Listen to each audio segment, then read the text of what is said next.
Daniel, mag-iingat ka! Mababangis sa mga yan! Opo, tay! Ako pong bahala! Hindi nila ako magagawang saktan! Isa akong angil eh! Huwag ka lang maging kampante, anak ha! Tuso ang mga aswang na yan! Siya ang pinakapinuno ng mga aswang at iba pang mga masasamang nilalang dito sa mundo. Siya ang bathala na kung tawagin ay Sitan.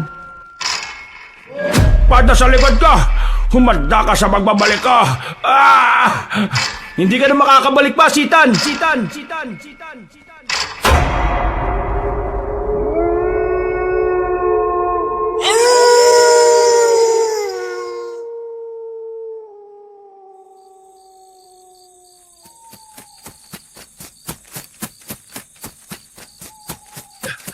Maricar! Bilisan mo! Baka maubos pa ng mga aswang ang mga taga-kabilang nayon! Sige! Nakasunod ako sa likod mo! Mauna ka na lang! At baka hindi na magandang sitwasyon doon! Walang hiya talagang mga aswang yan, oh! Hindi pa rin sila nadadala hanggang ngayon! Hindi nga sila nauubos eh! Sigurado ako na may mas makapangyarihang nilalang na nagpapadala sa kanila rito! Kung hindi ako nagkakamali, kampo ng demonyo yon! Ang sabihin mo, baka siya mismo ang hari ng mga demonyo! Talaga naman oh! Pero sige, kung gusto nila ng ubusan, papatayin natin silang lahat! Teka, naririnig mo ba yung naririnig ko? Tumigil muna tayo! Oh, bakit? Ano bang naririnig mo? Parang may umiiyak na sanggol eh. Ha? Guni-guni mo lang yun, Maricar. Huwag mo nang intindihin yun. Baka pinaglalaruan ka lang ng mga engkanto. Pero sanggol talaga na umiiyak yung narinig ko eh. Sandali lang, mukhang dun banda yun. Hindi na nakaimik pa si Orlando nang tumakbo si Maricar papunta sa pinagmumula ng ingay. Nang makabalik na si Maricar, sinabi niyang wala naman siyang nakita. Minabuti niyang magpatuloy sa pagtakbo hanggang sa makarating sila sa kabilang baryo. Nang naroon na sila, pareho silang napakunot ng noo nang malaman nilang wala namang mga aswang doon. Dahil dito, minabuti nilang bumalik na lang sa kanilang dinaanan. Nang malapit na sila sa gubat, nakarinig sila ng mga pag-angil. Sinundan niyo ng mga iyak ng sanggol, kaya nabahala silang dalawa. Mukhang yan yung naririnig ko kaninang umiiyak. Baka nga may sanggol na naiwan sa gubat.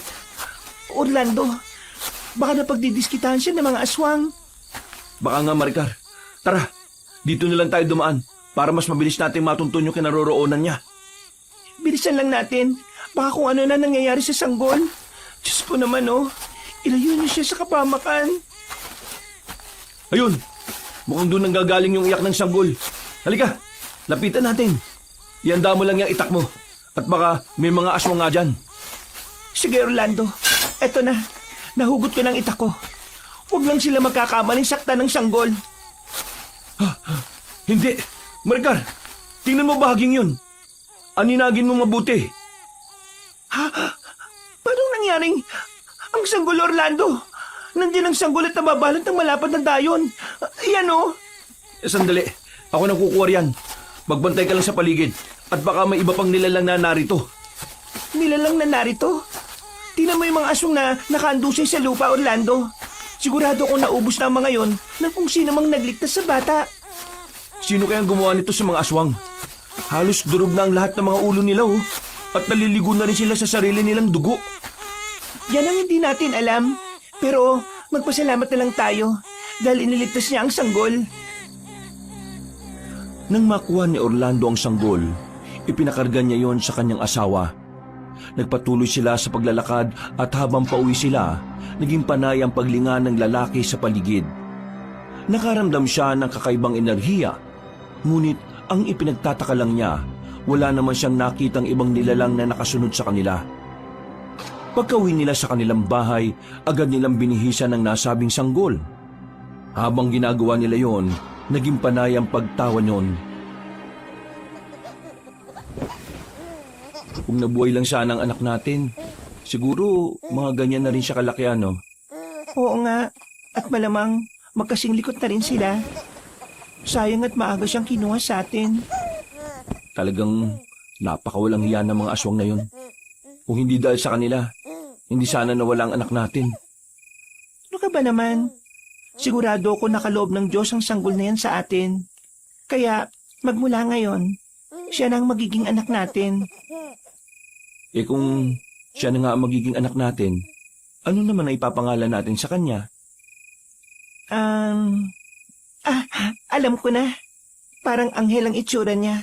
Pangalanan natin siyang Kalyel. Aba, magandang pangalan niyang naisip mo, Maricar, ah. O sige, magmula ngayon, tatawagin na natin siyang Kalyel. Teka, paano na ito ngayon? Ano nang pinaplano mo? Gusto ko sana ng tahimik na buhay para kay Kalyel. Itigil na natin ang panunugis ng mga aswang, Maricar. Pupunta tayo sa malayong lugar at doon, magsisimula tayo ulit. Ibig mong sabihin, aalis tayo sa baryo kahit pa na palaging inaatake ng aswang ito? Oo. Hindi natin matututukan ng paglaki ni Kalyel kapag ipinagpatuloy natin ang pagiging manunugis eh. Kailangan ng sanggol na yan ng mag-aalaga sa kanya at magmamahal. Sa bagay, may punto ka naman. O sige, bukas pagkagising, ihanda ko kagad ng mga damit at iba pang mga kagamitan nating dadalhin. Mas mabuti pa nga. O sige, patulugin na natin ang sanggol at nang makapagpahinga na rin tayo. Ako nang bahala. Mauna ka na mahiga, Orlando. Napatango na lamang si Orlando at sinunod ang sinabi ni Maricar. Ilang sandali lang, nakatulog na rin si Kalyel. Kaya naiga na sa tabi niya ang kanyang asawa. Nagkwentuhan sila patungkol sa magiging plano nila hanggang sa tuluyan na silang nakaidlip. Subalit, makaraan lang ang ilang oras, nagising siya at nagsimulang kumabog ng malakas ang dibdib niya. Hindi niya alam kung ano ang rason nun, kaya nagmatsyag siya sa paligid hanggang sa tuluyan ng tumilaok ang mga tandang. Noon lang din siya nakampante, kaya sinikap niya ang makaidlip ng kahit na ilang oras. Pagkagising niya, Oh, gising ka na pala. Bakit parang inaantok ka pa? Hindi ka ba nakatulog ng maayos? hindi eh. Ewan ko ba kung bakit bigla akong kinabahan? Baka naman kung ano-anong iniisip mo. Wala naman akong iniisip eh. Basta lumakas na lang ang kabog ng dibdib ko. Tapos ayun, nagbantay na lang ako sa paligid. O siya, hayaan mo na yan. O ano, tutuloy ba tayo sa pag-alis? Naihanda ko na ang mga dadali natin kung sakali. Oo naman, para kay Kalyel. Kailangan nating magbagong buhay. Huwag lang tayong susundan ng gulo na dulot ng mga aswang na yan. Kung hindi, uubusin ko talaga sila. Pero siyempre, ipagdasal na rin natin na sana hindi na tayo guluhin pa ng mga nilalang na yon.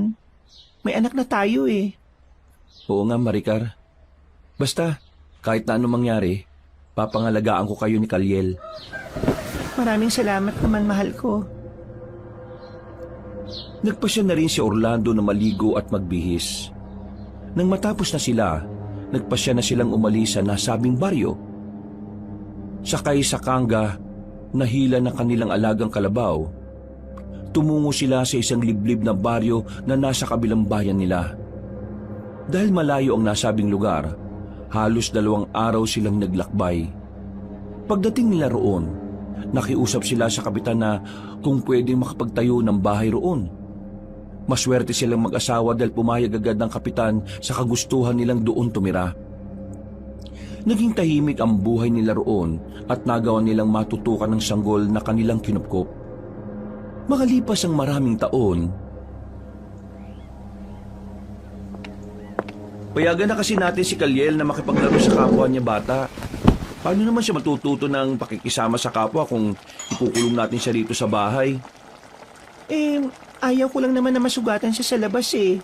Isa pa, baka tuksuin siya ng mga magiging kalaro niya. Oh, bakit naman?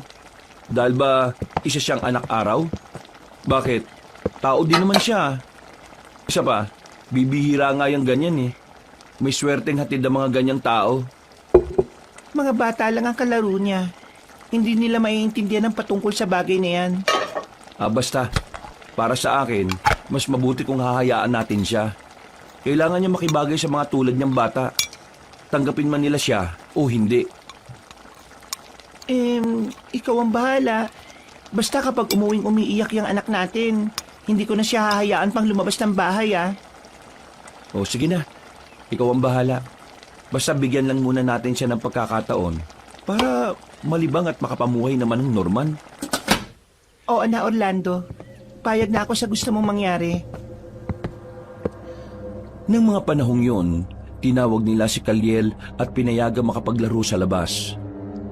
Ganun na lang ang tuwa ng bata at napayakap siya kina Orlando at Maricar. Nagpaalam siyang aalis at nangakong babalik kaagad. Dahil marami ang nakabingbing gawain ng mag-asawa, hindi na nila nalaman ang naging takbo ng oras. Nang medyo nag-agaw na ang liwanag at dilim, nataranta sila nang malamang hindi pa nakakauwi si Kaliel. Ito na nga ba sinasabi ko Kung hindi natin pinayagan lumabas si Kaliel, hindi sana tayo mag-aalala ng ganito. Baka naman nawili lang siya sa paglalaro. Alam mo naman ng mga bata, di ba? Kahit na, Orlando, nag-aalala pa rin ako sa kanya. Baka kung napano na siya Sundin mo na kaya siya sa labas?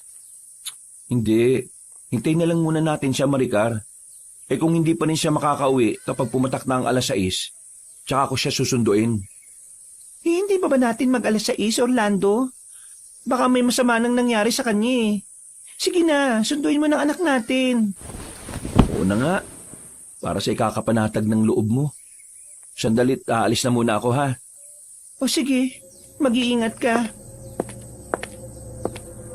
Nagmamadaling umalis si Orlando para hanapin kung saan si Kaliel.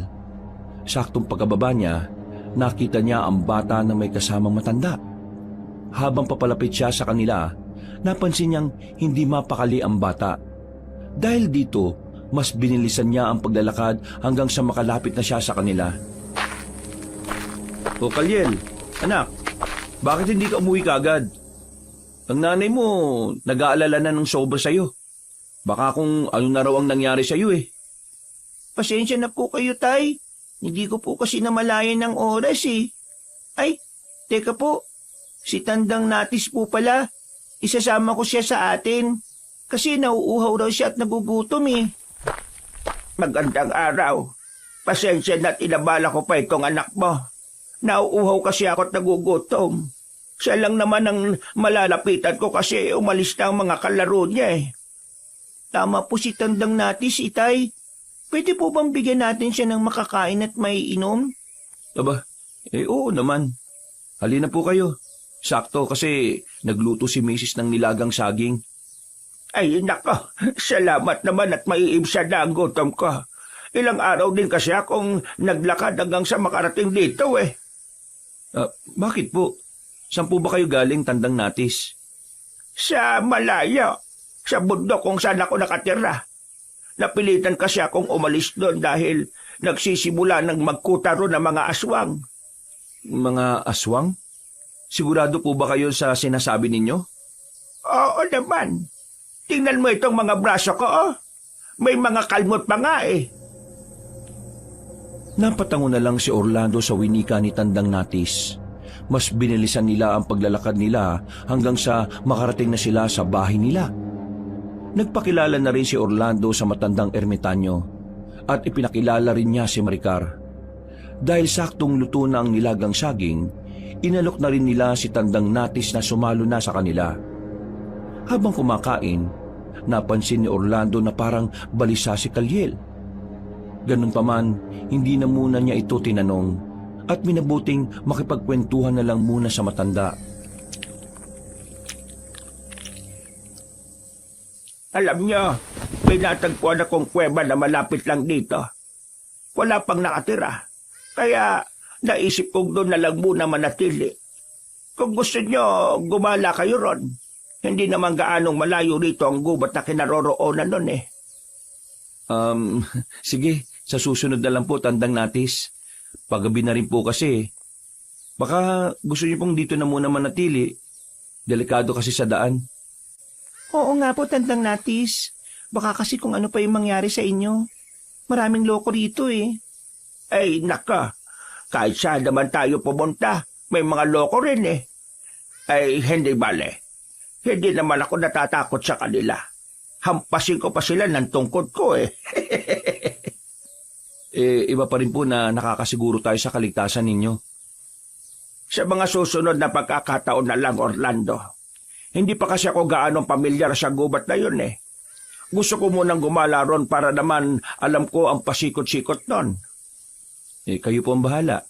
Basta anumang oras, bukas po ang tahanan namin para sa inyo. Maraming salamat talaga at napakabait niyo sa akin. Pagkatapos kumain, umalis na si Tandang Natis. Naging normal naman ang kilos ni Kalyel. Kaya hindi na nakapagpigil si Orlando na usisain ang anak nila. Napabuntong hininga naman ng bata at napatitig sa binata. Maging si Maricar ay napatanong na rin kung ano ang nangyayari kay Kalyel. May problema ka ba, anak? Ano? Inaway ka ba ng naging kalaro mo? Hindi po, Nay. Bakit parang kanina ka pa balisa? Parang natatakot ka. Ano ba nangyari, ha? Hindi ko po alam, Nay, Tay. Pakiramdam ko po kasi may kung anong meron si Tandang Natis na nagpapanginig ng buong katawan ko eh. Ano bang ibig mong sabihin? Baka naman tinatakot ka niya para makahingi ng pagkain at maiinom? Hindi po. Basta mahirap ipaliwanag eh.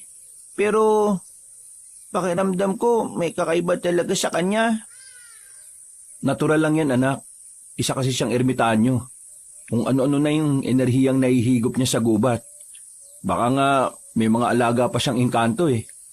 Baka yan ang dahilan kung bakit ka hindi mapakali kanina. Hindi ko po alam. Basta na lang ako naawa kanina sa kanya. Pero nang naglalakad na tayo, parang nakaramdam ako ng panganib. Ay, pabayaan mo na yan. Sige na, ubusin na lang natin yung nilagang saging na to para makapagpahinga. Ayos lang ba na ito na muna ang hapunan natin? Oo naman po. Sa totoo nga lang, usog na talaga ako eh. Puno na po yung tiyan ko, Tay. Inilihis ng mag-asawa ang kanilang topic para mawala na ang takot ng bata. Nang matapos na silang kumain, nagkwentuhan silang tatlo patungkol sa kung ano-ano. Kalaunan, pareho silang nakaramdam ng antok. Kaya nagdesisyon silang matulog na muna. Naging mahimbing naman ang tulog nilang tatlo. Pero nang pumatak na ang hating gabi, nagising si Orlando. Dahil sa sigaw ng isa nilang kabaryo. Nagtaka siya kung ano yon, kaya tumayo siya at lumapit sa bintana. Nasa kalagitnaan siya ng pagsilip na makarinig siya ng yabag ng paa na papalapit sa kanya. Itay, bakit po gising po kayo? Ano pong meron sa labas? May narinig kasi akong ingay eh. Parang may sumigaw sa isa nating kanayon. Hindi ko alam kung anong rason eh. Baka naman po, may magnanakaw, Tay. Yan ang hindi natin sigurado. Teka, ayun! Nakikita mo ba yung gumagalaw na yun? Yun po bang tatlong nilalang na palipat-lipat? May binubuhat po ang isa sa kanila eh. Baka nga po mga magnanakaw yun, Tatay Orlando. Hindi sila mga magnanakaw, anak. Tingnan mo kung paano sila gumalaw. Aba, oo nga po no. Parang mga mababangis na hayop sila.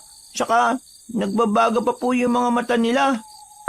Ito na nga ba sinasabi ko eh. Mga aswang sila, Kalyel. Sigurado akong nakarating na dito ang mga aswang. Aswang po? Teka, mukhang pamilyar sila sa akin ah. Hindi ko lang po alam kung saan ko sila nakita o nakasama. Huwag ka na mag-isip ng malalim patungkol dyan. Oo, mga aswang sila. Mga nilalang ng dilim na naghihintay lang ng pagkakataon para umatake sa mga walang laban sa kanila. Naku, nakakatakot naman po yan, Tay. Kaya ikaw, mas mabuting huwag ka na muna magpapaabot ng dilim sa labas ha. Bago pa man mag-alas 5 ng hapon, umuwi ka na. Ang ibang aswang kasi, kahit alas 6 pa lang, umaatake na. Opo, Tay. O sige na, bumalik ka na sa pagtulog mo, Kalyel. Paano naman po kayo? Maya-maya matutulog na rin ako. Magmamatsyag lang ako sa paligid para malaman ko kung ano talaga yung nangyayari. Sige po, Tay. Matutulog na po muna ulit ako. Nang makabalik na si Kaliel sa pagtulog, nagpasya si Orlando na bumaba sa kanilang bahay. Sinubukan niyang puntahan na kinaroroonan ng mga aswang. Pero nang nandun na siya, wala na roon ang mga nilalang. Ang tanging naiwan doon ay ang kambing na wala ng buhay. Wakwak ang tiyan at wala na ang mga laman loob. Napailing na lang siya at napagpasyahang hayaan na lang ang nasabing hayop. Minabuti niyang umuwi na lang at bumalik sa kanyang pagtulog. Kinabukasan, naging maugong ang balita patungkol sa nasabing kambing. Naging haka-haka rin ang patungkol sa mga aswang. Kaya natakot ang lahat ng mga tao. Inay, Tay, totoo po ba talaga ang mga aswang? Hindi po ba, Itay, kagabi, mga aswang yung nakita natin? Oo anak, totoo sila. Nakita mo naman yung hubog nila, di ba? Opo, pero akala ko po kasi nagbibiro lang kayo sa ikinakwento nyo para bumalik ako sa pagtulog eh. Totoo sila, Kaliel. Mababangis na uri ng nilalang ng dilim. Mga hayok sa dugo't laman. Ang ikinatatakot ko lang, baka sa susunod, hindi lang kambing ang biktimahin nila, baka pati mga tao na. Subukan lang nilang gawin yan. Hindi ako magdadalawang isip na labanan sila. Magagawa niyo pong labanan sila, Tay? Akala ko po ba, delikado ang mga yon. Oo naman, makakaya namin ng nanay mo na labanan sila. Gusto ko rin pong tumulong sa inyo, Nay, Tay.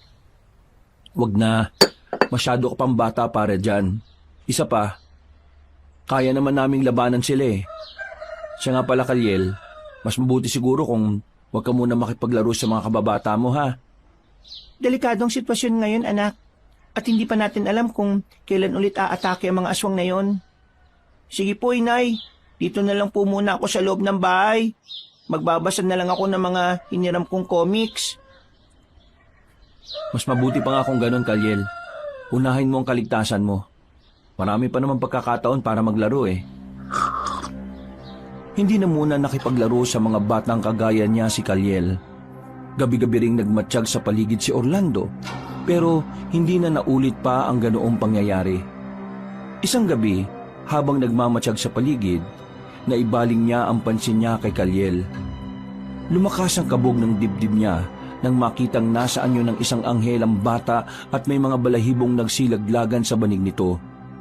Lalapitan na sana niya si Kaliel, pero naagaw ang pansin niya ng pag-ungol ni Maricar. Nang muli niyang ibaling ang atensyon niya sa bata, naging normal na tao na ang anyo nito. Maricar, anong nangyayari sa'yo? Bakit bigla kang umungol na malakas? Nananaginip ka ba, mahal? Oo, pero parang totoo. Nakita ko ang sarili ko na nakagapos sa malapad na bato. Tapos, may mga aswang na nakapaligid sa akin. Ano ba naman panaginip yan? Parang pinaglalaruan ka na naman ng imahinasyon mo ah. Huwag mo na nga isipin ng mga bagay patungkol sa mga aswang na yan. Hindi naman ako natatakot sa kanila eh. Natatakot ako para kay Kaliel. Oh, bakit? Hindi naman siya lumalabas ng bahay natin ah. Kung lumabas man siya, hanggang dyan lang siya sa tapat ng pinto natin. Ewan ko ba? Pakiramdam ko, isang babala ang naging panaginip ko. Basta, kung ako sa'yo, huwag mo nang isipin ang bagay na yan. Matatakot ka lang at hindi makakatulog na maayos. Oo, sige na. Ibabaling ko na lang ang pansin ko sa ibang bagay. Ay, teka. Narinig mo ba yung pagilik ni Kaliel? Napaka-komportable niya sa higaan niya, oh. Oo nga eh. Pero wala ka bang napapansin kakaiba sa kanya? Anong ibig mong sabihin, Orlando? Wala naman ako napapansin sa kanya eh. Bago ka umungol, naibaling ko kasi ang pansin ko sa kanya. O, tapos? Nakita ko nagliliwanag ang katawan niya. Tapos, bigla siyang lumutang. Lumutang? Paano nangyari yun? Ay nako, baka inaantok ka na. Matulog ka na muna kung hindi mo na kaya. Sige na. Hindi pa naman ako inaantok. Pero oo, lumutang siya. At alam mo ba, may nakita ko mga maninipis na balahibo na kagaya ng sa ibon. Eh baka naman may mga ibong nangingitlog sa bubungan natin. Hindi. Sigurado ako na mula talaga yun sa katawan niya. Parang nalaglag eh. Hindi kaya isa siyang anak ng anghel? Yan ang hindi natin alam. Kung totoo man yung sinasabi mo, mas kailangan natin mag-ingat. Baka pag-interesan siya ng mga masasamang nilalang eh. Subukan lang nila. Dadaan muna sila sa ibabaw ng bangkay ko. Dahil sa nangyari kay Kalyel, nagpasya silang mag-asawa na bantayan ang bata hanggang sa tuluyang mag-umaga. Minabuti na rin nilang huwag na munang tanungin ang anak nila patungkol doon. Dahil baka maging siya ay walang alam sa nangyari sa kanya. Kinabukasan, maaga pa lang, may tumatawag na kagad sa kanila. Binuksan ni Orlando ang pinto at napagtanto niyang si Tandang Natis yun na may dalang mga prutas. Oh, Tandang Natis, mukhang ang aga niyo yata ah. Bakit po may mga dala kayong prutas? Gusto ko lang sanang bumisita sa inyo, lalo na kay Kalyel. Ito, dinalan ko kayo nitong napitas ko sa loob ng gubat. Masasarap at matatamis sa mga ito. Salamat po talaga, Tandang Natis. Ay, walang anuman. Teka, nasa na pala si Kalyel?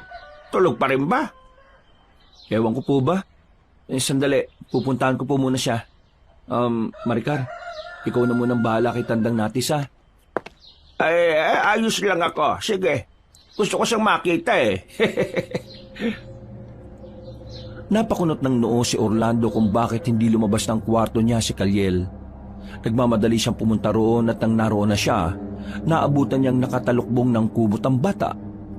Tinawag niya yon, kaya kinuha ng bata ang kumot saka humarap kay Orlando.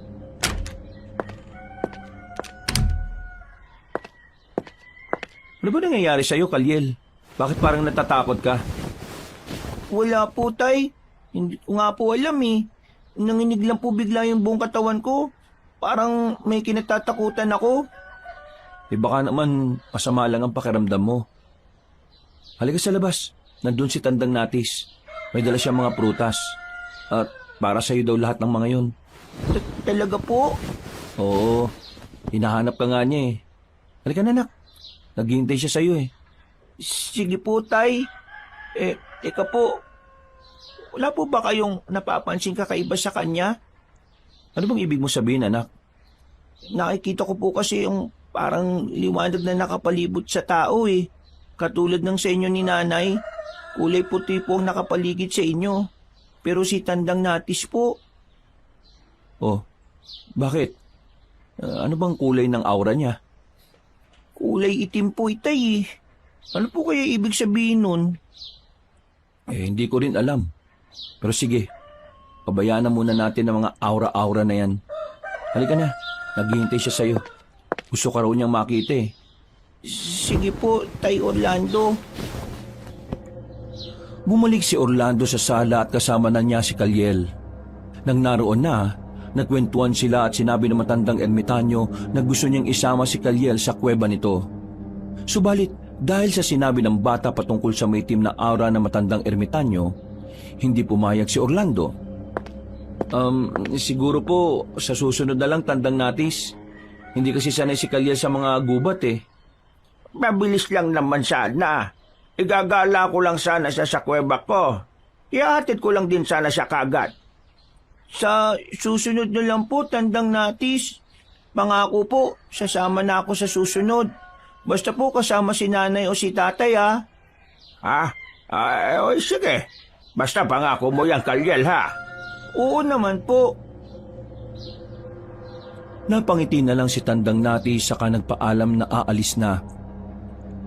Nung wala nang matanda, napagkwentuhan nila ang patungkol sa maitim na aurang yon. Napailing na lang si Orlando at napaisip kung totoo nga bang sinasabi ni Kalyel o baka pinaglalaruan lang siya ng kanyang mga mata dahil sa kalagayan niya.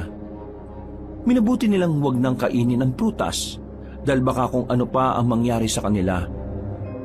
Kinagabihan, matutulog na sana silang tatlo nang makarinig sila ng ingay sa hindi kalayuan. Alam nila na sa baryo lang nila nanggagaling yon, kaya nabahala sila. Maricar, mahal, magpaiwan ka na rito ha. Samahan mo lang si Kalyel. Aalis muna ako at aalamin ko kung ano ba yung nangyayaring yon. Hindi kita pwedeng hayaan na mag-isang susugod doon. Sasama ako sa'yo. Wag na. Walang makakasamang anak natin dito. Mamaya baka kumapano pa siya rito. Hayaan mo, babalik din kagad ako. Pero delikado ang gagawin mo eh. Mukhang marami ang mga aswang na nananalasa sa kanayunan. Baka kung ano pa mangyari sa'yo, Orlando. Ako rin po. Gusto kong sumama sa inyo. Tutulong din po ako, inay, tay. Hindi anak. Dito ka lang sa bahay natin. At baka kumapahama ka pa. Mas ligtas ka kung may iwan ka rito. Pero baka kung sundin mo na lang ang sinabi ng tatay mo, anak. Mas ligtas ka dito sa bahay. Teka, Orlando, baka hindi mo sila kayanin. Kailangan mo ng tulong ko. O sige Maricar. Kung gusto mong sumama, papayagan kita. Pero siguraduhin na lang muna natin na nakasara ng mabuti ang mga bintana sa kapintuan bago tayo umalis. Baka kasi makapasok ang mga aswang dito sa atin eh. Sandalit kukunin ko lang ang mga itak natin. Sige, gabayan sana tayo ng Panginoon. Isuot mo na rin ang medalyon mo at nang may karagdagang proteksyon tayo. Kailangan pa ba yon? May mga mutya naman tayong naisubo saka naibaon na sa katawan natin yon. Sige lang, mas mahalaga may iba pa tayong proteksyon. Ang mutya ay galing sa kalikasan at ang medalyon naman natin nagmula sa karunungan ng Diyos. O siya, sige na. Sandali lang at kukunin ko rin yung mga yon at na makaalis na tayo. Nang makabalik na si Maricar, inihabilin ni Orlando si Kaliel na wag lalabas kahit na ano pa man ang mangyari. Napatungo naman ang bata at isinara niya ang pinto nang makababa na sina Orlando. Nagmamadaling naglakad ang mag-asawa hanggang sa tuluyan na silang makalayo sa kanilang bahay. Nasa kalagitnaan na sila ng paglalakad nang makarinig sila ng mga angil na nagmumula sa pinakadulong bahagi ng baryo nila. Sinipat nila ang paligid hanggang sa may makita silang mga nilalang na nagkalat at animoy na kanya-kanya sa paghahanap ng mabibiktima. Hindi maganda to. Mukhang naglipanan na sila sa baryo ah. Hindi kaya may nagpadala sa kanila rito? Hindi ko alam. Baka nga malapit lang dito yung lungga nila eh. At baka panahon nila ngayon para mambiktima. Kawawa ang mga taong nagiging biktima ng mga aswang na yan. Tama ka. Kaya kailangan natin silang tulungan. Ayaw ko matulad ng mga tao dito sa mga taga-kabilang nayo natin dati. Inubos sa mga aswang. Dahil wala silang kakayahan na lumaban. Wala tayong ibang mapagpipilian kung hindi ang bumalik sa dati nating ginagawa. Pero sa panahon ngayon, mas kailangan nating mag-ingat. May anak na tayong naghihintay sa pag-uwi natin. Tara na. Kung hindi man natin mauubos sa mga aswang, hahanapin natin ng paraan para maitaboy sila. Sige, kailangan na natin mapaghandaan ang susunod na pag-atake nila. Natigilan sila sa pag-uusap na may makita silang 3 nilalang na papalapit sa kanilang pwesto. Inihanda nila ang kanilang itak at nang ilang dipan na lang ang layo ng mga aswang, sinugod nila ang mga yon sa kanilabanan. Nasa kalagitnaan na sila ng pakikipaglaban sa 3 nilalang nang mapansin nilang may iba pang aswang na papalapit sa kanilang kinaroroonan. Nabahala si Orlando para sa kaligtasan nila, kaya mas pinag-igihan pa niya ang pakikipaglaban. Subalit dahil mas malakas ang mga aswang at mas marami sila, nagawa nilang mapabagsak ang mag-asawang manunugis. Orlando, paano na si Kaliel? Baka kung anong gawin sa kanya ng mga aswang. Mamamatay na tayo rito, Orlando. Hindi tayo mamamatay. Sandali, sisikapin ko makapalag sa kanila. Lalabanan ko silang lahat, kahit na mano-mano lang. Huwag. Baka kung patayin ka nila kaagad. Alamin na muna natin kung saan nila tayo dadalhin. Hindi ko nahihintay ng bagay na yan. Kailangan ko maubos sa mga aswang na ito. Alang-alang kay Kaliel. Pero baka kung... Pakulan niyo ako! Mga demonyo kayo! Sinasabing... Orlando! Bakit niyo naman siya tinadyakan sa dibdib? Mga hayop kayo! Huwag kang umiyak. Hindi mo dapat ipinapakita ang kahinaan mo sa mga nilalang na yan. Mas lalo lang nila tayong pahihirapan yan eh. Itigil na ninyong ginagawa niyong yan. Pakawalan niyo na kami. Kayo mga aswang ang salot sa mga liblib na baryo. Kapag hindi niyo kami pinalaya, gaganti ang anak namin sa inyo. Maricar! Mga demonyong aswang kayo! Wala na kayong sinasanto ah! Kahit babae sinasaktan nyo! Magbabayad kayo! Natigilan si Orlando sa kanyang pagsasalita nang makakita siya ng isang nilalang na lumilipad palapit sa kanilang kinaroroonan. Napaintuli ng mga aswang sa pagkaladkad sa kanila at napatingin sa bahagi kung saan nakatitig si Orlando. Nang ibaling niya ang pansin kay Maricar, nabahala siya na makitang nawala na ng malay ang asawa niya. Dahil dito, sinamantala niya ang pagkakataon para iligtas ang asawa niya. Inakala niyang mahuhuli sila ng mga aswang nang mapaangil ang mga yun.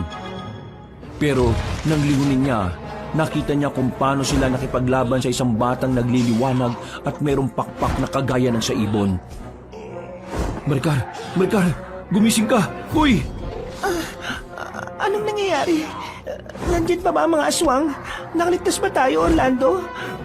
Hindi pa tayo tuluyang ligtas. Pero ang importante, nakawala tayo sa mga aswang na yun. Anong nangyayari sa mga yon? Bakit nandito tayo at hindi ka nakikipaglaban sa kanila? Ayun, tingnan mo kung anong kalaban nila. Hindi. Totoo ba nakikita ko? Isang batang anghel ang nilalabanan ng mga aswang na yan? Nung una, medyo nagduda pa nga ako eh. Pero nang makita ko siya ng malapitan, naisip kong isa nga siyang anghel. Baka kung mapano siya, kailangan matulungan natin siya. Baka kung ano pa ang gawin ng mga aswang na yan sa kanya eh. Sige, mas mabuti pa nga. Sandali lang at hahanapin ko yung ita ko. Dito ka lang muna ha. Ako nang tutulong sa anghel. Sige, mag-iingat ka, Orlando. Huwag ka magpapatalo.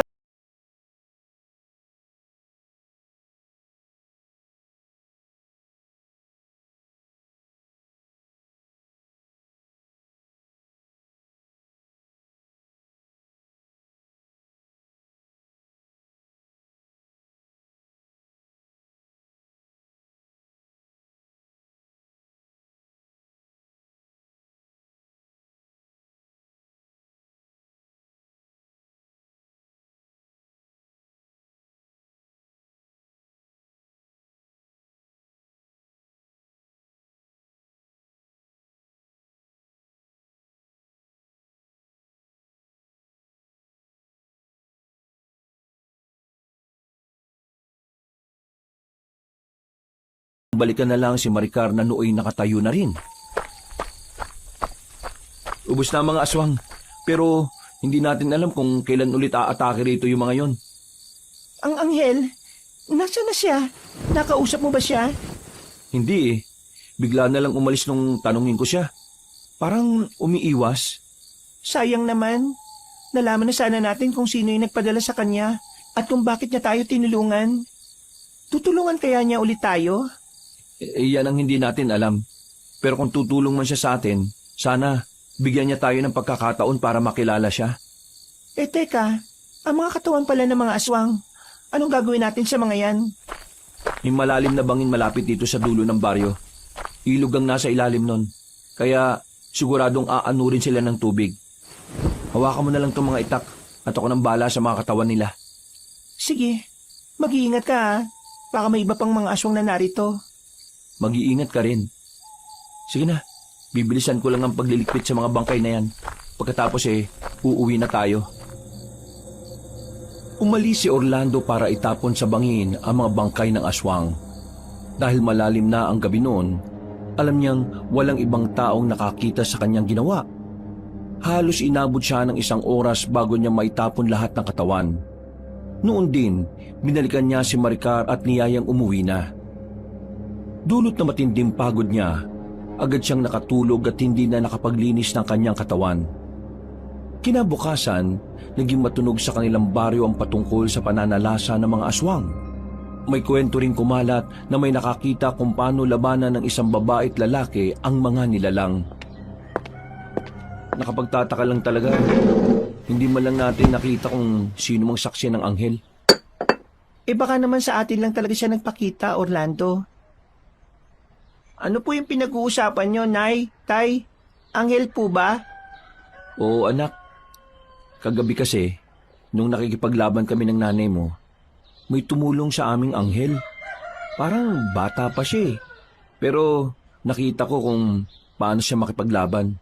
Mas bihasa pa siya sa akin. Baka naman po hindi siya totoong anghel, Itay. Totoo siya, anak. Nakita ko ngang nagliwanag ang katawan niya eh. Saka may pakpak siya na parang sa ibon. Ay nako, kung anghel man siya o hindi, magpasalamat na lang tayo kasi tumulong siya sa atin. Hindi rin nagkaroon ng pagkakataon ng mga aswang na maghasik ng lagim dito. Kaya ikaw, Kalyel, mag-iingat ka palagi ha. Huwag kang gagala sa kung saan-saan at uuwi ka lang kung kailan mo lang gustuhin. Opo, mag-iingat ako palagi, Nay. Saka, hindi rin naman po ako nakikipaglaro sa mga bata rito eh. Mas gusto kong dumito na lang sa bahay natin. Yan, mabuti yan anak. Hindi naman masama makipaglaro eh. Pero sa panahon ngayon, unahin mo na muna yung kaligtasan mo. Opo, Tay. Ilang araw ring naging matunog ang patungkol sa nangyari. Nang medyo humupa na ang kwento patungkol kina Orlando, naging normal na rin naman ang buhay nila. Ganun pa man, hindi sila nakampante. At kapag sumasapit ang dilim, inihahanda na nila ang sarili nila para sa muling pananalasa ng mga aswang. Ikinuwento na rin nila kay Kalyel ang pagiging manunugis nila para maintindihan nito ang kung anong klase ng buhay ang meron sila. Kaya kami lumipat dito para mabigyan ka namin ng maganda at tahimik na buhay. Dito kasi wala gaanong nakakakilala sa amin. Eh bakit po may mga aswang ding umaatake dito? Hindi po kaya nasundan nila tayo? Yan ang hindi natin alam, anak. Pero mukhang hindi naman siguro. Baka talagang nandito na sila bago pa man tayo tumira rito. Pero bakit po tayo titira pa dito kung ganito rin naman pala yung sitwasyon sa lugar na to? Pero alam niyo po, hindi po ako natatakot sa mga aswang na yan eh. Gusto ko nga pong sumama sa inyo para labanan sila. Ay nako, kung ako sa'yo anak, at tupagin mo yung pagbabasa ng mga aklat at comics. Diyan, kahit papano unti-unti matututo ka. Tama ang tatay mo. Hayaan mo, sa susunod na taon, papaaralin ka na namin. Hindi sapat ang mga tinuturo ko sa iyo eh. Iba pa rin kapag pumapasok ka sa paaralan. Talaga po, Nay? Oo, may naipon na kaming pera para dyan. Hindi habang buhay dito ka lang sa bahay natin anak. Naku, maraming salamat po. Sabik na nga po ako makapag-aral kagaya ng iba kong kalaro dito eh. Sa wakas. Napangiti na lang si Orlando nang makita niyang masaya ang kanilang anak. Nasa kalagitnaan sila ng ganong sitwasyon nang maaninag nila si Tandang Natis na papalapit sa kanilang bakuran. Sa hindi malamang rason ni Orlando, nakaramdam rin siya ng kaba.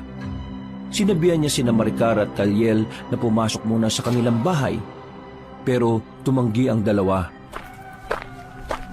Magandang hapon sa inyo. Magandang hapon din po, Tandang Natis. Ano pong sadya niyo dito at naparito kayo? Ay, may nabalitaan kasi ako patungkol sa nangyari rito. May umatake raw ng mga aswang at nilabanan sila ng babae at lalaki sa tulong ng isang anghel. Anghel? Saan po ba nanggaling yung kwentong yan, Tandang Natis? Baka kwentong barbero lang yan. Sa pagkakaalam ko po kasi sa kwentong nagkalat dito, 2 tao lang po ang nakipaglaban sa mga aswang Malabo po yung sinasabi nyo. Base naman sa nakuha kong impormasyon may anghel daw na tumulong sa dalawa. Kaya nagawa nilang matalong mga aswang. Ay nako, kung sino man po yung nagbibigay ng impormasyon sa inyo, sigurado na gumagawa lang siya ng kwento. Natitiyak kong sinusubukan ka lang po niyang linlangin. Hoy siya, hayaan natin yon. Kung may anghel man na tumulong o wala, hindi naman mahalaga yun Ang importante sa ngayon, si Kalyel. Gusto kong sumama siya sa akin dahil may ibibigay ako sa kanya. Ako po, Tandang Natis. Ano po yun? Saka mo na malalaman kapag nasa kuweba na tayo. O ano, sasama ka ba? Napag-usapan na po natin yan Sasama si Kalyel kung kasama niya ako. Pero baka nakakaaksaya sa oras mo. Ang bata na lang, may ibibigay lang naman ako sa kanya na isang importanteng bagay. Sige po, sasama ako pero basta sasamahan ako ni tatay. Kung hindi kayo papayag, hindi rin ako sasama sa inyo. Ay nako, oo na. 2 kayo ng tatay mo sasama sa akin. Maricar, sandali lang to. Kapag natapos na yung pagbibigay ni Tandang Natis sa mga bagay na gusto niya, uuwi kagad kami. Basta mag-iingat kayo ha. Huwag kayo magpapagabi. Oo. Alam naman namin na natatakot ka mag-isa rito sa bahay eh. Inutusan ni Orlando si Kaliel na kumuha na muna ng sombrero at nang makabalik na ang bata, nagsimula na silang maglakad patungo sa gubat kung saan naroroon ang kuweba ng ermitanyo. Habang papunta roon, naging panay ang kwento ni Tandang Natis patungkol sa naging buhay niya bilang ganoon. Dahil sa pagkukwento ng matanda, hindi na nila namalayan ang oras at medyo madilim na nung nakarating sila sa loob ng gubat. Hindi rin pamilyar kay Orlando yun, dahil sakop na ng kabilang baryo nila ang nasabing kagubatan. Ang baho. Bakit po kaya amoy patay na hayop dito? Oo nga po, Tandang Natis. Hindi po ba ninyo napapansin yung amoy na yan? Parang sinadya na rito itapon yun ha. Kanina wala pa yan. Baka may nagtapon nga lang yan dyan. Hayaan nyo, hahanapin ko yan sa kay Lilibeng. Teka po, may nakaandusay po sa banda ron ha. Tara, puntahan po natin para malaman natin kung ano yon, Tay. Wag na. Mamaya baka kung ano pa yan. Mapahamak pa tayo, anak. Tama nga tayo mo, Kaliel. Sigurado na patay na bayawak lang yan. Halos lahat kasi ng mga mababangis at ligaw na hayop rito nagpapatayan at nag-aagawan ng pagkain. Ganun po ba, Tandang Natis? Oo, kaya wag mo nang pansinin yan. Tara na, mas bilisan pa natin ang paglalakad at malapit na tayo sa yungib ko. Sige po, Tandang Natis. Saan po ba banda yung kuweba nyo? Basta, makikita nyo rin kagad yan kapag malapit na tayo. Mas binilisan nila ang pagakbang hanggang sa makarating sila sa tapat ng kuweba. Medyo maliit lang ang umbok nun sa lupa, pero ang butas nun ay kasyang 2 tao. Bago nagpatuloy, iginala pa nila ang paningin nila sa paligid at nang sumenyas na si Tandang Natis, pumasok na sila roon. Ang ganda po ng kuweba nyo. Sa labas parang napakasukal at hindi mo akalain na ganito pala sa loob. Saka maliwanag pa. Dahil yan sa mga kakaibang bato na narito. Sandali, may mga natitira pa akong prutas na pinitas ko kahapon. Wag na po, Tandang Natis. Busog pa po kami. Ang mas mabuti pa po, ilaan na lang po ninyo yun para sa sarili ninyo. Bibihira lang kayo makalabas dito eh. Sige, ayun bahala. Ano po ba yung dahilan at gusto nyo kami pumunta dito ni Kaliel? Gusto ko sanang ibigay sa kanyang isang mahiwagang bato para pamproteksyon niya laban sa mga masasamang elemento. Nakikita kong magiging lapitin siya sa iba't ibang nilalang Talaga po? Ano po ba yan? Baka po dahil sa kalagayan niya, no? Yan ang hindi natin alam. Pero sigurado ako na may mas malalim pagdahilan. Nababasa ko ang aura niya At hindi ko maintindihan ang liwanag na bumabalot sa katauhan niya. Ano pong ibig niyong sabihin? Hindi ko pa alam. Pero Kaliel, ikaw lang ang makakapagsabi kung ano ang meron sa dugong nananalaytay sa iyo. Wala ka bang natatandaan na nangyari sa iyo nung bata ka pa? Wala po Bakit po? Ang totoo po niyan, Tandang Natis, hindi namin kadugo itong si Kaliel. Naikwento na nga rin namin sa kanya yung tungkol sa natagpuan namin siya sa gubat. Pati na rin yung mga aswang na nakahandusay malapit sa kanya. Ibig mong sabihin, hindi kayong totoong magulang ng batang ito? Kung gano'n sino? Napakibit balikat na lamang si Orlando dahil sa naging tanong ni Tandang Natis sa kanya. Hindi niya alam kung ano ang isasagot. Lalo pat wala rin pala tandaan kung sino ang nag-iwan kay Kaliel. Ng mga sandaling yon, ibinigay ng ermitanyong isang mutya ng lawin sa bata. Itinago naman ni Kaliel yon, saka nagpasalamat sa matanda. Ingatan mo ng mabuti yan Dahil dyan, magkakaroon ka ng matalas na pakiramdam. Malayo pa lang ang panganib alam mo na. At magagawa mong iwasan. Maraming salamat po, Tandang Natis. Pangako po, iingatan ko ito. Gawin mo ng kwintas nang hindi mo maiwala, Kaliel. Mas mabuti pa nga. Para masiguro mo palagi na dala mo yan. Taray! Teka, ulo ko. sobrang sakit ng ulo ko. Ay, bakit? Ano ba nangyayari sa iyo? Biglaan naman yata yan. Hindi ko nga rin po alam eh. Parang pinipiga ang utak ko. Aray! Ay, sandali. Gagamutin kita. Ipikit mo lang ang mga mata mo at ilang sandali lang ay mawawala na yan. Sige po, Tandang Natis. Aray!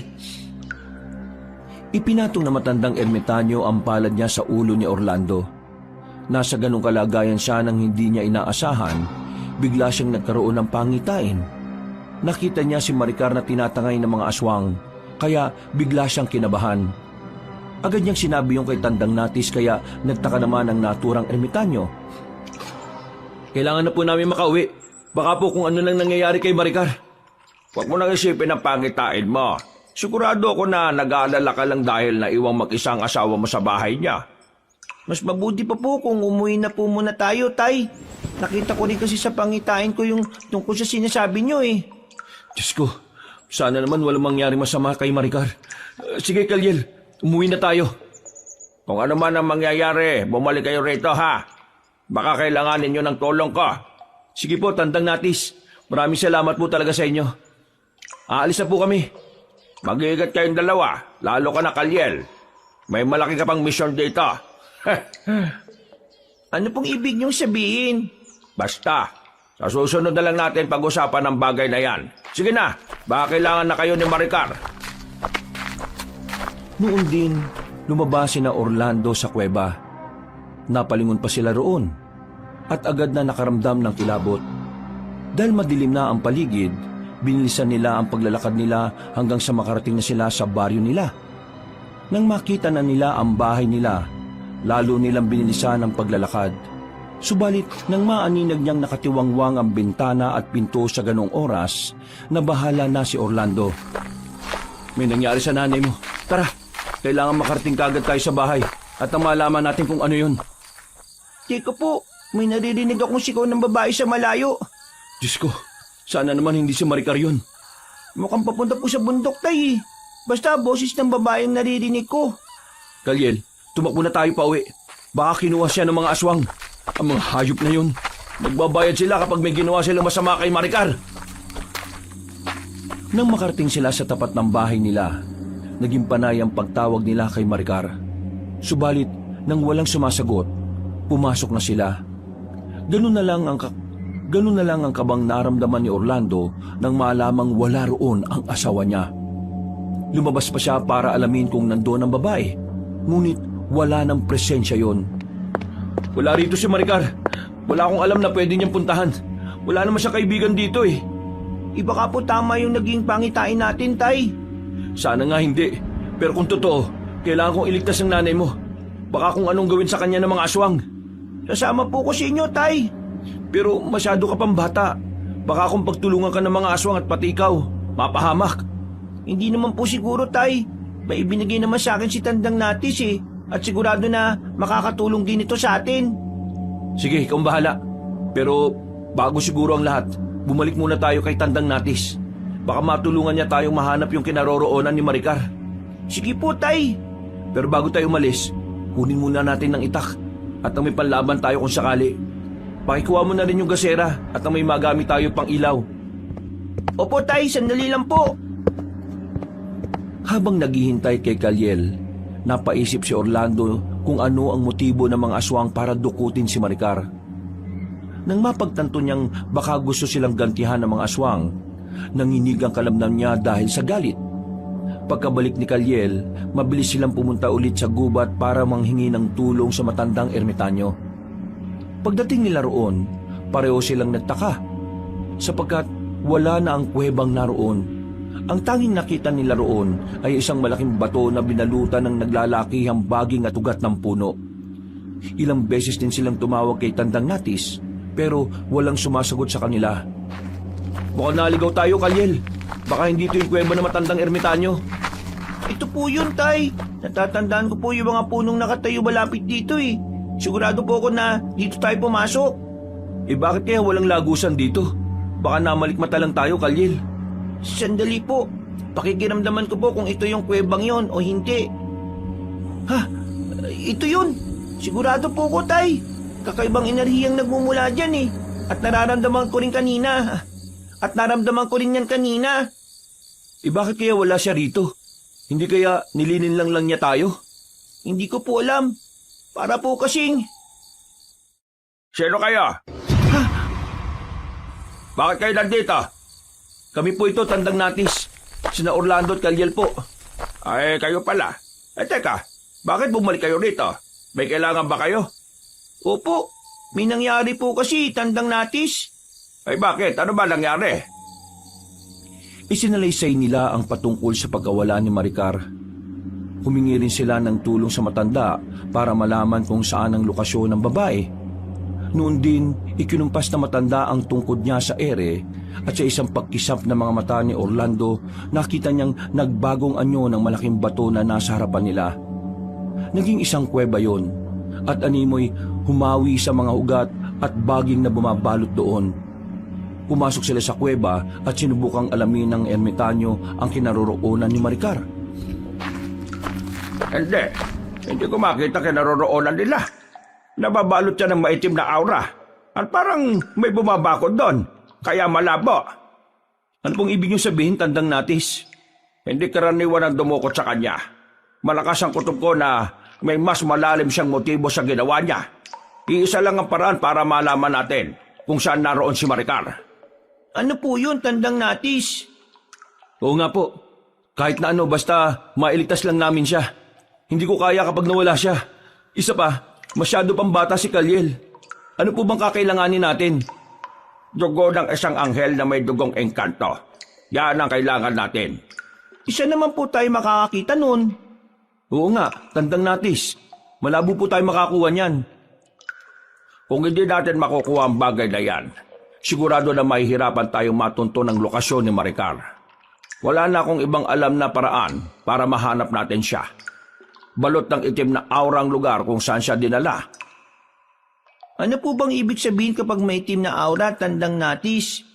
Kapag ganyan, ibig sabihin masama ang tao o puno ng kasamaan ng isang lugar.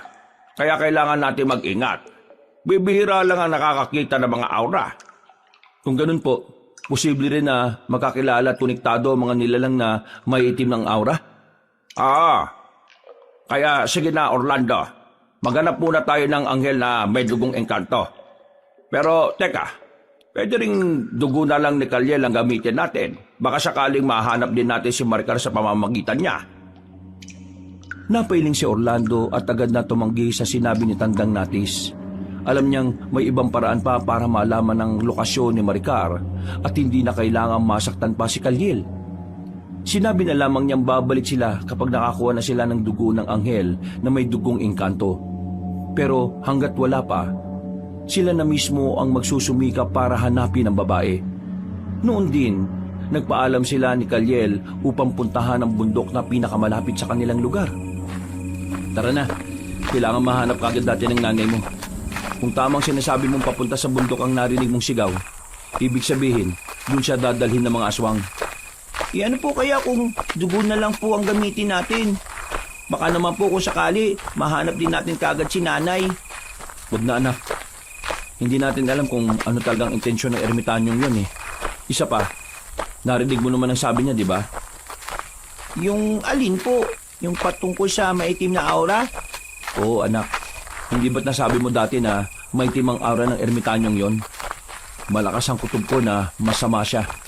Baka may kinalaman nga siya sa pagkawala ni Maricar eh. Pero ano po kaya ang rason niya at bakit niya tayo ginugulo? Yan ang hindi pa natin alam. Pero kung ano man yan, siguradong masama yan at pansariling interes lang ang iniisip niya. Hindi na po ba tayo babalik sa kanya? Teka po, paano na itong mutya ng lawi na ibinigay niya sa akin? Itatapon ko na po ba? Huwag na muna, Calyel. Hindi pa natin alam kung ano talaga nandiyan sa mutya eh. Kapag malalaman natin masamang epekto niyan sa'yo, saka na natin yan itatapon. Sige po tay, kayo po masusunod. O sige na anak, kailangan mahanap kagad natin ng nanay mo. Bago pa man magtagumpay ang aswang sa kanilang masamang binabalak. Humanda rin sa akin ang matandang ermitanyo na yon kapag nalaman kung may kinalaman siya sa pagkawala ng nanay mo. Habang binabaybay nila ang daan patungo sa bundok, may mga narinig silang mabibilis na yabag ng paa. Natigilan sina Orlando at nagmatsyag sa paligid. May naamoy silang malansang samyo. At makaraan lang ng ilang minuto, may narinig silang sigawan ng mga tao sa nayon. Pareho silang kinutuban, kaya sa halip na dumiretso sa bundok, nagkasundo silang tumungo sa kanayunan para alamin kung ano ang nangyayari. Sigurado na mga aswang ang mga yan. Hindi pa rin sila nadadala ah. Manda sila. Ano pong binabalak natin? Uunahin na po ba muna natin ang mga kanayo natin? Oo, kapag masiguro nating ligtas sa mga kabaryo natin, saka natin ipagpapatuloy ang pagpunta sa bundok. Baka naman magkataon magpakita ulit ang anghel. Pero po, hindi po ba kasalanan na huliin natin ng isang anghel? Baka po kung ano pong maging balik nun sa atin Hindi naman natin siya papatayin ah. Ay, ganun po ba? Sige po, Tay. Sana magpakita siya para makahingi tayo ng kaunting dugo mula sa kanya. Sana nga. At sana isang anghel na may dugong engkanto makita natin. Tara na, Kalyen. Kapag marami na mga aswang, magtago ka na lang muna para walang masamang mangyari sa iyo ha. Sige po, Tay. Dahil mas naging malakas ang sigawan na talatang may kung anong kinatatakutan ng mga tao, mas pinili nilang tumakbo patungo sa kanayunan. Nang natatanaw na nila ang nayon, nakita nila ang iilang kabahayan na nasusunog. May ilang nakalumpasay sa lupa at ang iilan sa mga tao ay nakahandusay na at walang buhay. Dito ka lang sa likod ng punong to. Magtago ka na mabuti ha. At baka makita ka ng mga aswang. Sige po, Tay. Huwag po kayo mag-alala sa akin. Kapag po may nakita akong aswang na papalapit dito, lalabanan ko po sila. Wag na anak. Baka hindi mo pa kaya Lalo pat bata ka lang. Mas mabuting umiwas ka na muna sa kanila. Sige po. Kung yan po ang mas nakabubuti, yan ang gagawin ko, Tay. Akyat na lang po muna ako sa puno kung sakali. Mas mainam pa nga. Para naman hindi ka madaling mapansin ng mga aswang. O sige na anak, tutulungan ko na muna yung mga kabaryo natin. Sige po, mag-ingat po kayo, Tay, ha. Ikaw rin, Kalyel. Magtago ka rito na mabuti. Patakbo siyang tumungo sa mga taong nakalumpasay sa lupa para usisain sila. Nang malaman niyang patungo ang mga yon sa dulong bahagi ng baryo nila, napagtanto niya kung sino-sino ang balak nilang biktimahin. Akwang pupuntahan sana niya mga aswang nang marinig niya ang malakas na pagsigaw ni Kalyel. Nabahala siya ron, kaya binalikan na muna niya ang bata. Saktong pagdating niya roon, namulagat ang mga mata niya nang makita niyang nagliliwanag ang mutya ng lawin sa kwintas ni Kalyel. Ang mas ikinagulat pa niya ay nang magliwanag ang buong katawan ng bata at nagkaroon siya ng pakpak. Anak, anong ibig sabihin nito? Hindi ko rin po alam, Tay, Bigla lang pong nag-init ang buong katawan ko at pakiramdam ko, nasusunog ako. Tapos po, nakita ko nagliwanag yung mutya bigay ni Tandang Natis at naging ganito na po ako. Ibig sabihin, ikaw yung anghel na tumulong sa amin ng nanay mo? Hindi ko po alam. Nang gabing yung kasi nakatulog po ako eh. Hindi po kaya dahil sa mutyang ito, kaya ako naging isang anghel? Baka nga. Mas mabuti pang itapon mo na yan. Baka pakanaan ni Tandang Natis ang lahat ng ito para malaman niya rin ang totoo mong pagkatao. Malaman niya rin po? Ano pong ibig niyong sabihin, Tay? Dati kasi, nakita kitang nakalutang habang nagliliwanag ang buong katawan mo. Tapos, nakita kong may mga maninipis na balahibong nahulog mula sa katawan mo. Pero paano po nangyari yun? Bakit po kaya ganito ko? Sino po kaya ang totoong mga magulang ko, Tay? Hindi ko rin alam, anak. Baka tama nga talagang hinuha natin na isa kang anghel. Kung ganon, alam ni Tandang Natis ang katauhan mo. At baka kaya siya lumapit sa atin para makuha ang loob mo. Baka nga po, Tay. Masama pala matandang yun. Sigurado po ako na planado niya ang lahat ng ito. Baka po siya po talaga nagpadukot kay nanay eh. Yan ang hindi pa natin sigurado. Pero bago natin alamin ang bagay na yan, may kailangan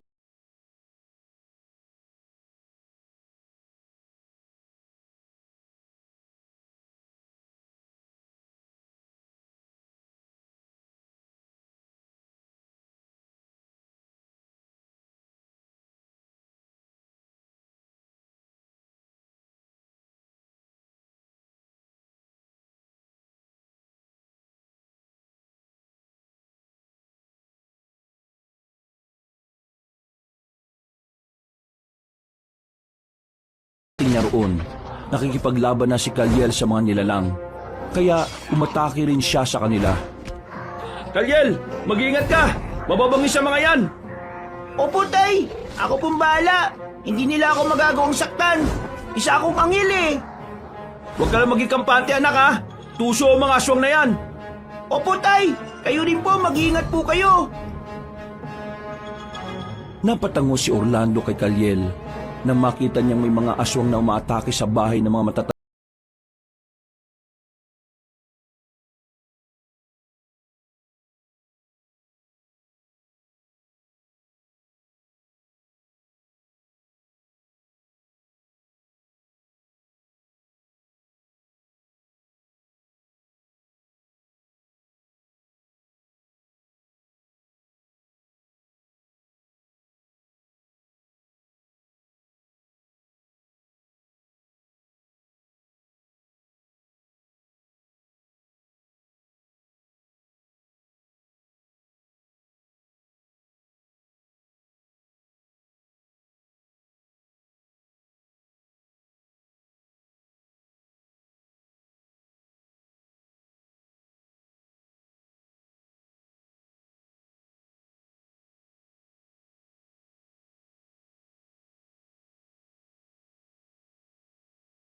Walang makakita ng pagiging anghel mo. Delikado ka kay Tandang Natis. Sige po, mas mabuting magpalit na lang ako ng anyo. Sige na, bumalik ka na sa anyo mo bilang isang bata. Alam na ng ermitaryo ang totoo mong anyo. Kailangang hindi ka niya malapitan at masaktan.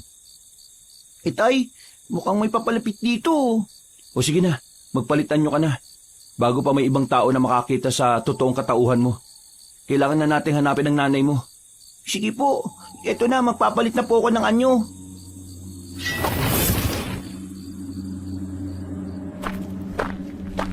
Saktong pagkabalik ni Kalyel sa anyo niya bilang tao, nagulat sila nang dumating si Maricar. Natigilan sila at hindi makapaniwala dahil nakabalik na ang babae. Nung una, medyo nagduda pa si Orlando. Ngunit nang mahawakan niya ang asawa niya at mapagtantong tunay siya, natuwa sila at nagkayayaan ng umuwi. Ano ba nangyari? Saan ka ba nanggaling? Bakit bigla kang nawala? Hindi ko na matandaan eh. Hindi ko rin alam kung paano ko nakarating dito. Sumama ba ako sa inyo? Hindi po. Sa katunayan nga po, humingi kami ng tulong kay Tandang Natis. Kaso ang sabi niya, hindi ka po niya makita dahil balot daw sa itim na aura ang pinagdalhan sa'yo. Tama si Kalyel. Isipin mo yon. Gusto pa niya makakuha kami ng dugo ng anghel na may dugo ng engkanto raw. Saan naman kami makakahanap nun? Talagang napakasama niya. Humanda siya kapag nagkaharap kami. Magbabayad siya sa akin. Bakit po? Siya po bang nagpadukot sa inyo? Siya man o hindi, may masama siyang motibo sa'yo. Hindi dapat tayo pumayag na magtagumpay siya sa kanyang mga plano. Talagang napakawalang hiya niya. Sigurado na kapag nagtagumpay siya, gagamitin niya ang kapangyarihan ng anghel na makukuha niya mula sa dugo. Magagawa na niyang utusan ng lahat ng mga aswang na nagkalat sa lupaing ito. Kiko po, alam po ba ninyong patungkol kay Tandang Natis? Oo nga, Maricar. Mukhang nakakapanibago ka naman. Wala akong ganong alam sa kanya. Nababasa ko lang kasi ang pagkatao na matandang yun eh. At alam kong ubod siya ng sama. O sige na, mamaya na tayo magkwentuhan pagka-uwi sa bahay. Malalim na ang gabi oh. Tara na, umuwi na muna tayo. Hayaan na natin ang mga katawan ng aswang na nagkalat dito. Ang mga kabaryo na natin ang bahala sa mga yan. Bago tuluyang umuwi, nakiusap si Orlando sa iba nilang kanayon na sila na ang bahalang sumunog sa mga bangkay ng aswang. Pumayag naman ang mga tao, kaya nakauwi na silang tatlo sa kanilang bahay. Kahit napagod sila, mas pinili nilang magkwentuhan na lamang muna. Ang buong akala namin, hindi ka na namin matatagpuan pa, mahal. Oo nga po. Kung sa bundok ka po namin pupuntaan, sigurado po na mahirapan kami ni tatay. Isa pang problema ko, itong si Kalyel. Baka kasi pag-interesan siya ng mga aswang at pati siya kunin nila. Bakit naman siya pag-iinteresan? Siya ba ang anghel na tinutukoy ni Tandang Natis? Shh! Huwag kang maingay. Baka may makarinig sa'yo. Sugurin tayo dito nang wala sa oras. Ibig sabihin, totoo yung sinabi ko ha, Orlando? Ha? Hindi ah. Naisip ko lang kasi na baka mapagkamalan siya ng mga aswang. O kung hindi man, baka ng matandang ermitanyo. Sa talas ng pandaman ng ermitanyong yun, siguradong alam na niyang patungkol kay Kalyel. Yun kung totoong sinasabi niya. Hindi ba, Kalyel? Opo. Maricar, mas mabuti siguro matulog na tayo. Pagod kami at alam kong pagod ka rin. Sige na. Oo na, mas mabuti pa nga magpahinga na tayo. Dahil sa pagod na nararamdaman nila, nakatulog silang tatlo ng mahimbing. Kinabukasan, nagpasya sina Orlando na alamin kung nagawa na ng mga taong kanilang sinabi. Nagpasalamat na lang siya sa kanila at nagbigay na rin siya ng mga panuto sa mga tao kung sakaling aatake ulit ang mga aswang. Sa kabutihang palad, pagkalipas ng mga araw, naging tahimik na rin ang mga baryo nila. Naging mas malapit din sina Maricar at Kalyel kung ikukumpara dati. Ang ipinagtataka lang ni Orlando, hindi na muling nagpakita pa si Tandang Natis sa kanila. Baka naman totoong may iba siyang motibo sa atin. Sigurado na natatakot na magpakita yon. Alam kong siya ang nagpapadala ng mga aswang na naghahasik ng lagim sa kanayunan para mahuli niya ang anghel. Teka po, Nay, paano po niyo nalalaman ang patungkol dyan? Basta, hindi na importante yan. Ang kailangan natin ay ang pagandaan ng muling pagsalakay ng mga alagad niya. Subukan niyong baliktarin ang pangalan niya. Ano bang ibig mong sabihin, mahal? Siya ang pinakapinuno ng mga aswang at iba pang mga masasamang nilalang dito sa mundo. Siya ang bathala na kung tawagin ay Sitan.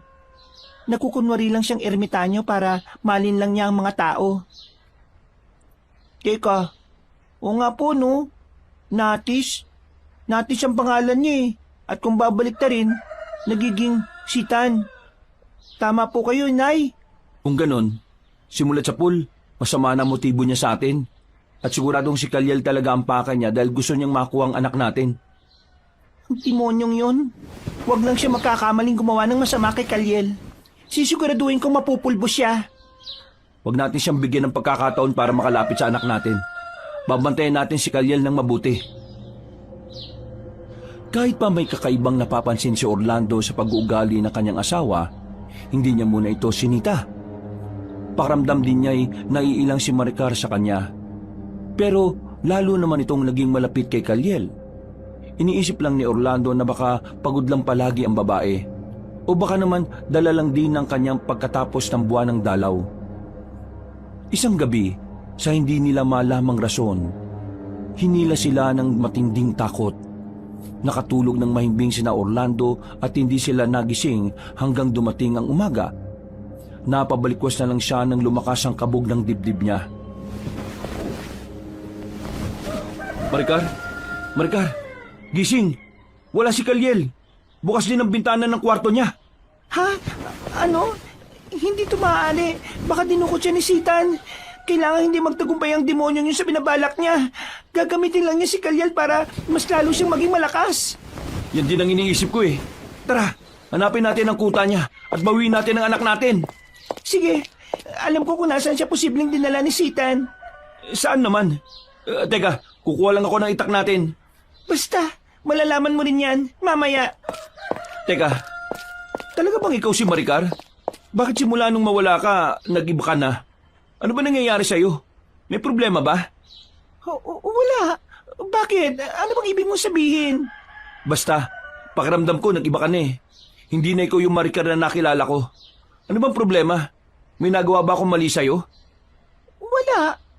Ay naku naman sige na. Kunin mo ng itak at na makaalis na tayo. Baka abutan pa tayo ng dilim sa paghahanap kay Kalyel Sige na nga. Pagkakuha ni Orlando ng mga itak, umalis agad sila ni Maricar. Pumasok sila sa gubat kung saan nandoon ang kuweba ni Tandang Natis. Subalit, nang nasa loob na sila, napansin niyang mas naging madilim yun kaysa dati. Ramdam din niya ang mabigat na enerhiya roon. Pero mas pinili niyang wag nang sabihin yun kay Maricar. Sinubukan nilang puntahan ang mismong tapat ng kuweba ng ermitanyo.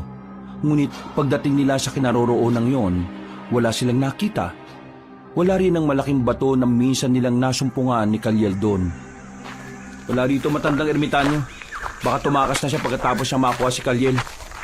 Kung ganon, Wala siyang ibang pupuntahan kung hindi ang bundok na sinasabi nilang bundok ng demonyo. Pero masyado malayo yun, di ba? Ilang araw pa siguro nga abutin natin para makarating doon. Anong gagamitin natin para mas mapabilis ang paglalakbay natin? Huwag ka na mag-alala, ako nang bahala. Humingi tayo ng tulong sa mga diwata at sinaunang Diyos. Teka, kailan ka pa natuto ng ganyan? Sino nagturo sa'yo? Hindi na mahalaga yan. Ang importante, maligtas natin si Kaliel.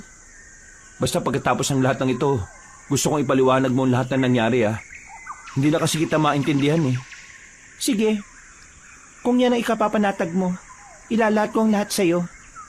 Salamat, Maricar. Walang anuman. Sige na, tumihimik ka muna at ipikit mo rin ang iyong mga mata. Baka kasi hindi ako mapagbigyan ng diwata kapag may ibang nakatingin Oo na, sige. Pipikit na ako. Pakikiramdaman ko lang kung ano ang mangyayari. Sinunod ni Orlando ang sinabi ni Maricar. At habang nasa ganoong sitwasyon, napansin niya ang paglamig ng hangin sa paligid. May ibang nilalang din na gumagalaw ron. Ngunit ayaw niyang suwayin ang sinabi sa kanya ni Maricar. Makaraan ng ilang sandali, kinalabit siya ng babae. Agad naman niyang iminulat ang mga mata niya at nakita niya ang isang puno na nagliliwanag ang katawan. Diyan tayo dadaan. Nakahingi ako ng tulong sa mga diwata at sa kabutihang palad. Hindi nila ako binigo. Ibig mo sabihin, lagusan yan? Saan naman tayo dadalhin yan, Maricar? Saan pa? Kundi sa bundok na posibleng pinagdalan kay Kaliel. Wala nang ibang lugar na pagdadalan si Sitan sa kanya, kundi sa isang lugar na kung saan alam niyang mas magiging malakas siya. Kung ganun, tara na. Pero kailangan natin mag-ingat. Hindi natin alam kung ano ang posibleng sumalubong sa atin doon. Tama ka. Talasan na lang natin ang pandaman natin para hindi tayo maisahan ng peking ermitanyo. Sige. Halika na, pumasok na tayo. Hindi tayo dapat mag-aksaya ng oras. Makalipas lang ang ilang sandali, nakalabas sila sa lagusan. Napalunok na si Orlando na kanyang laway nang makita ang paanan ng bundok. Iginala niya ang paningin niya roon hanggang sa may napansin siyang gumagalaw. Nagtaka pa siya kung bakit napakabilis ng oras. Gayong unti-unti nang lumulubog ang araw ng mga panahong yon. Huwag tayo makampante. May nakikita ako mga mapupulang mga mata na nakamasid sa paligid. Kung hindi ako nagkakamali, mga aswang yan. Ihanda na lang natin ang mga sarili natin para malabanan natin siya kung sakali. Mas mabuti siguro kung harapin muna natin ang mga yan para mabawasan ang problema natin mamaya. Baka may makuha rin tayong impormasyon patungkol sa kinalalagyan ni Kaliel. Tama ka. Sige, mas mabuti ngang yan na muna ang gawin natin. Tara, siguraduhin mo lang na walang aatake sa atin mula sa likod Kailangan magtagumpay tayo sa pagligtas kay Kaliel. Kung yan ang gusto mo, sige. Ako ang bahala sa likuran natin. Nagpatuloy sila sa paglalakad hanggang sa napansin sila ng mga nilalang na naroon. Dahil naaninag pa rin nila ang paligid, agad nilang nalamang papasugod na pala sa kanila ang mga aswang. Nilabanan nila ang mga yon. At habang nakikipagsagupaan, namangha si Orlando nang makita ang kakaibang bilis at lakas ni Maricar. Nakita niya rin kung papaanong panghinaan ng mga aswang kapag nakatitig sila ng matagal sa kanya. Kalaunan, nagawa nilang maubos sa mga aswang na naroon. Doon tayo sa bandang itaas ng bundok. Baka naroon si Kaliel, Maricar. Sige, nararamdaman ko rin ng enerhiya ni Sitan. Kaya malamang, nandito sila. Huwag lang niyang lalapatan ng kamay ang anak natin. Sisiguraduhin kong dila lang niya ang walang latay kung nagkataon. Mahirapan tayong kalabanin ng pinuno ng mga nilalang ng dilim. Ang importante muna sa ngayon, mailigtas natin si Kaliel. Sige, dahil kung mabibigo tayo, baka tuluyan ng masakop ni Sita ng kalupaan dito at maging sa karatig bayan. Tama ka, Orlando. Kapag nangyari yan, magiging walang silbi na ang mga albularyo, babaylan, at kahit ang mga biyasang manunugis. Yan ang hindi natin papayagan. Kahit pa na magbuwis ako ng buhay ko, basta hindi lang magtatagumpay ang demonyong yon. Ako rin. Pero nakakasiguro ako na kung hindi man natin siya tuluyang matatalo, magagawa natin kunin ang kapangyarihan niya. Magiging isang karaniwang ermitanyo na lang siya. Nagpatuloy sila sa kanilang paglalakad hanggang sa may makita silang liwanag mula sa bandang tuktok ng bundok.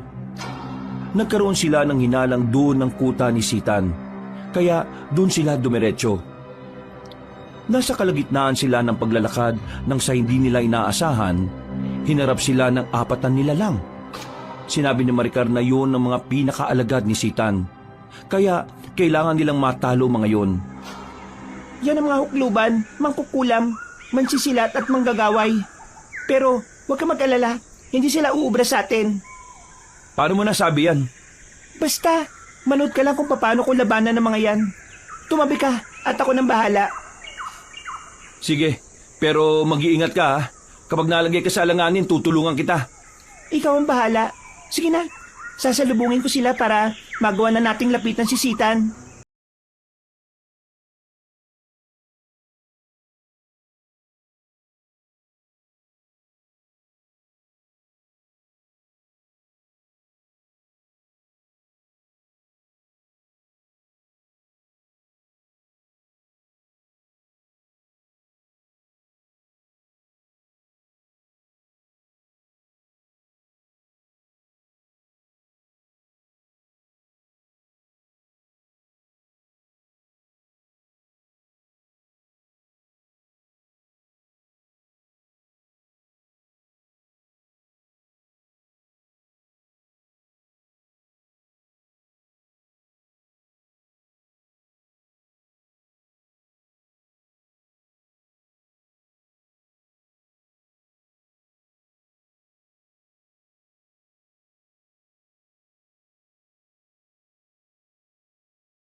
At sigurado na napaghandaan na rin kasi niya ang laban natin sa kanya.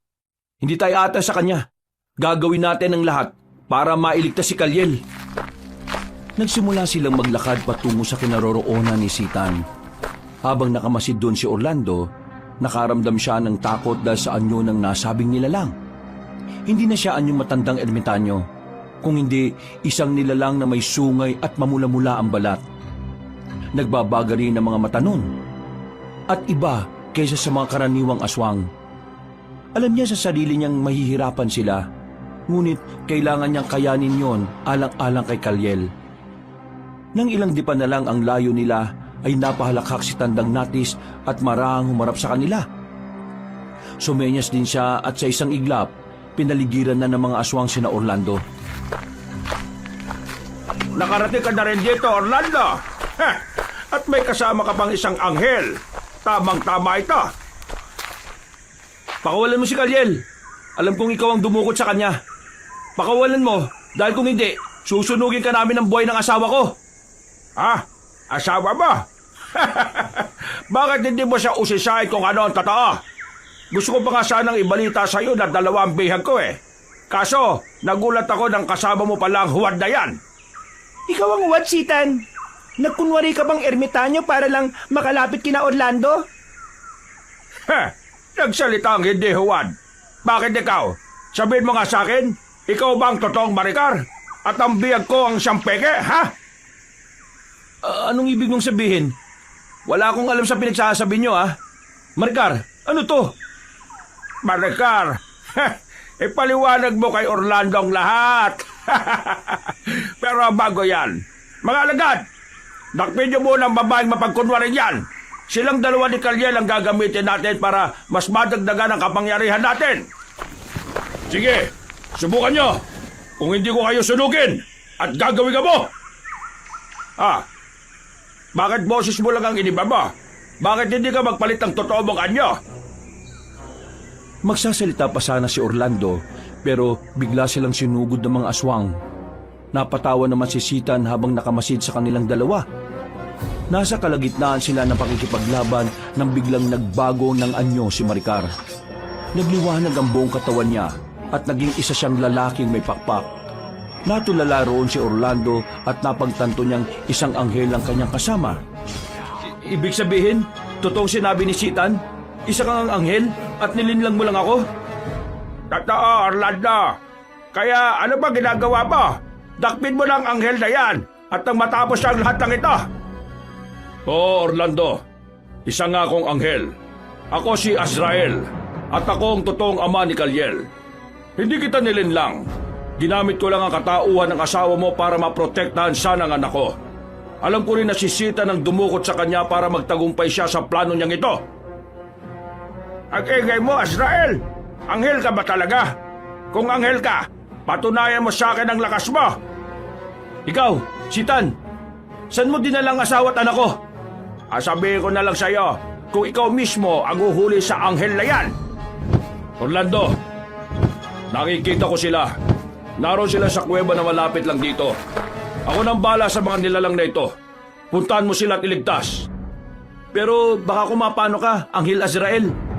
Walang mangyayari sa akin. Ako ang anghel ng kamatayan at kahit na sino, walang makakatalo sa akin. Ha! Tingnan lang natin! Umiip si Tandang Nati sa ere at sa tulong ng malamlam na liwanag na mula sa mga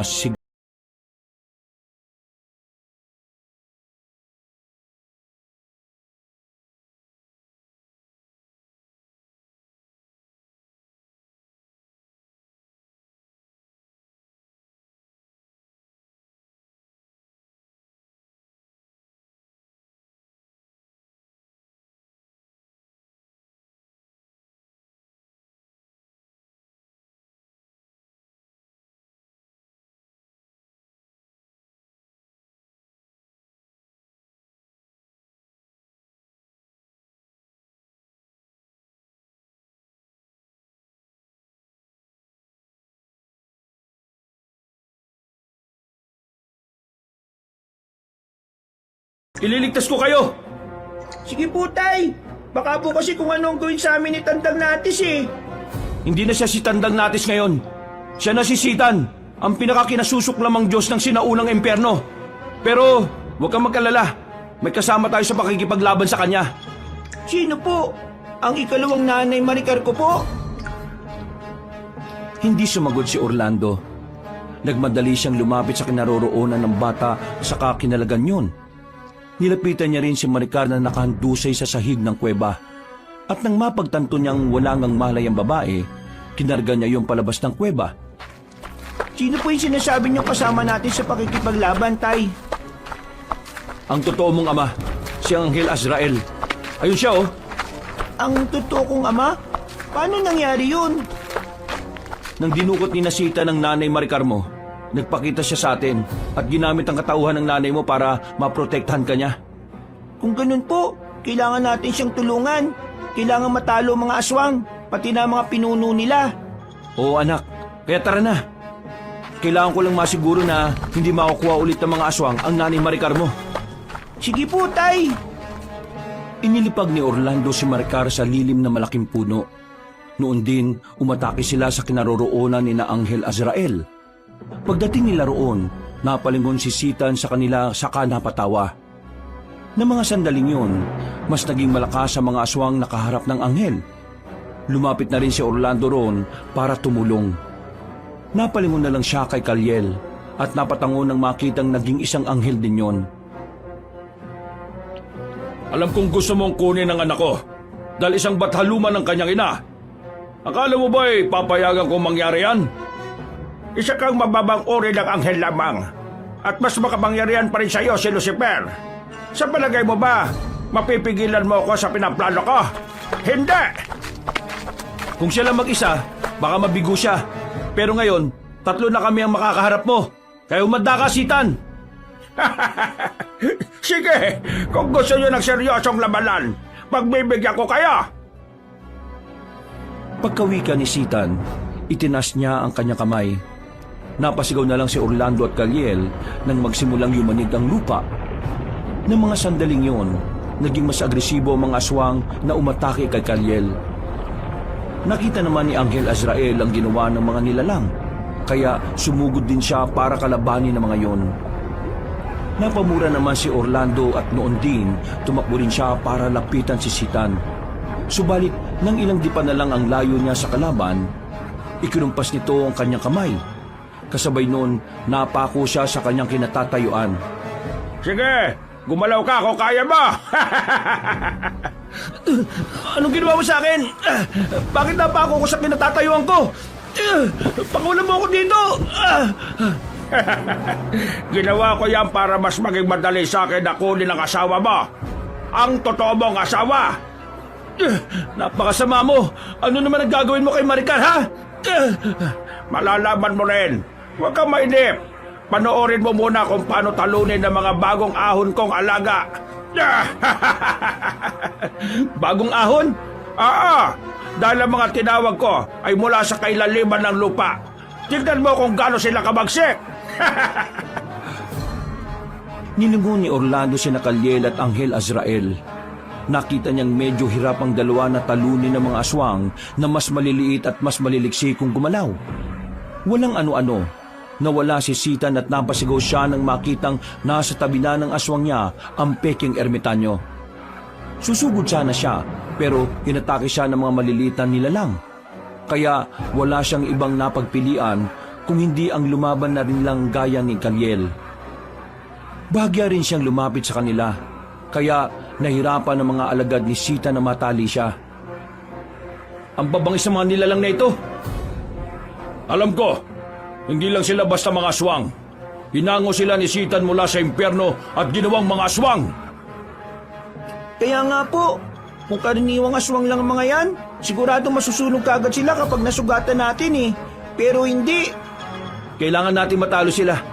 Pagbabayarin natin si Sitan sa mga ginawa niya. Opo, Tay. Huwag kayong maglala. Ako ang bahala.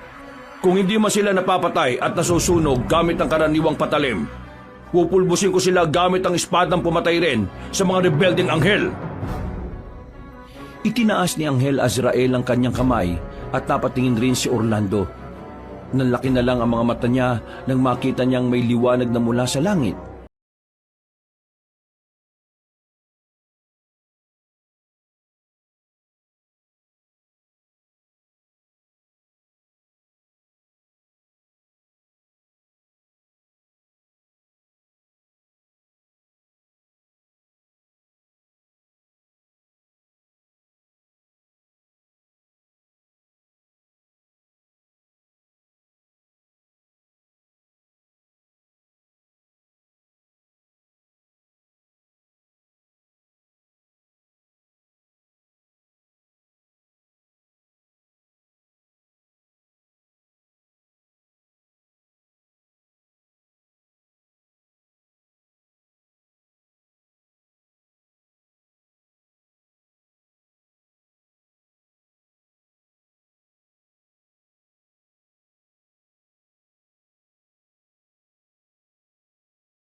Ibigay mo sa akin ang batang anghel na yan at ibibigay ko sa iyo si Maricar. Hindi. Kahit na anong mangyari, hindi ko ibibigay sa iyo si Kaliel. Alam kong gagamitin mo lang siya para sa mga pansariling interes mo. Lubayan niyo si nanay. Wala siyang kasalanan sa inyo. Sige, total ako lang naman ang gusto niyong makuha, di ba? Pagbibigyan kita. Sige, Angel. Lumipad ka palapit sa akin. Huwag Kalyel. Huwag kang makinig sa demonyong yan. Kapag nakuha ka na niya, papatayin ka niya at kukunin ang kapangyarihang dumadaloy sa katawan mo. Huwag ka makinig sa mahinang nilalang na yan. Pakawalan mo muna ang nanay Maricar ko.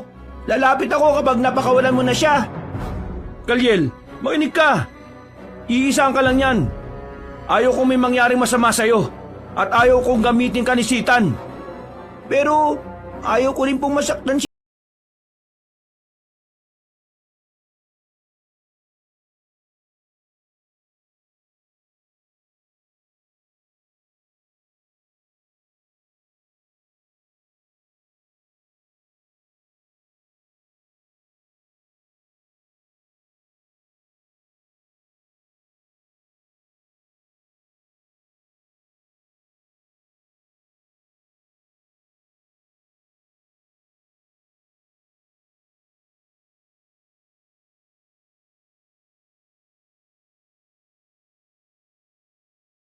Itinaas niya rin ang espadang hawak niya. Kaya nagbago ang ekspresyon sa mukha ng peking ermitanyo. Kasunod nun, lumipad ang anghel patungo kina Orlando. Sige, saktan mo ang anak ko at sisiguraduhin ko na hindi ka na mabubuhay pang muli sa kahit na anong panahon. Ano na, Sitan? Bakit bigla ka natigilan? Bumahag na ba ang buntot mo? At ano nga akala niya? Matatakot ako sa inyo? Hawak ko na si Kalyel. At kapag nakuha ko ng kapangyarihan niya, kayo mga anghel ang uubusin ka. Kalyel anak, huwag ka magpapasailalim sa Sitan na yan. Gagawin ko po. Hindi para sa sarili ko o kay Sitan. Para po ito kay nanay Maricar. Dahil alam kong siya ang papatayin ka.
Sabing nila lang.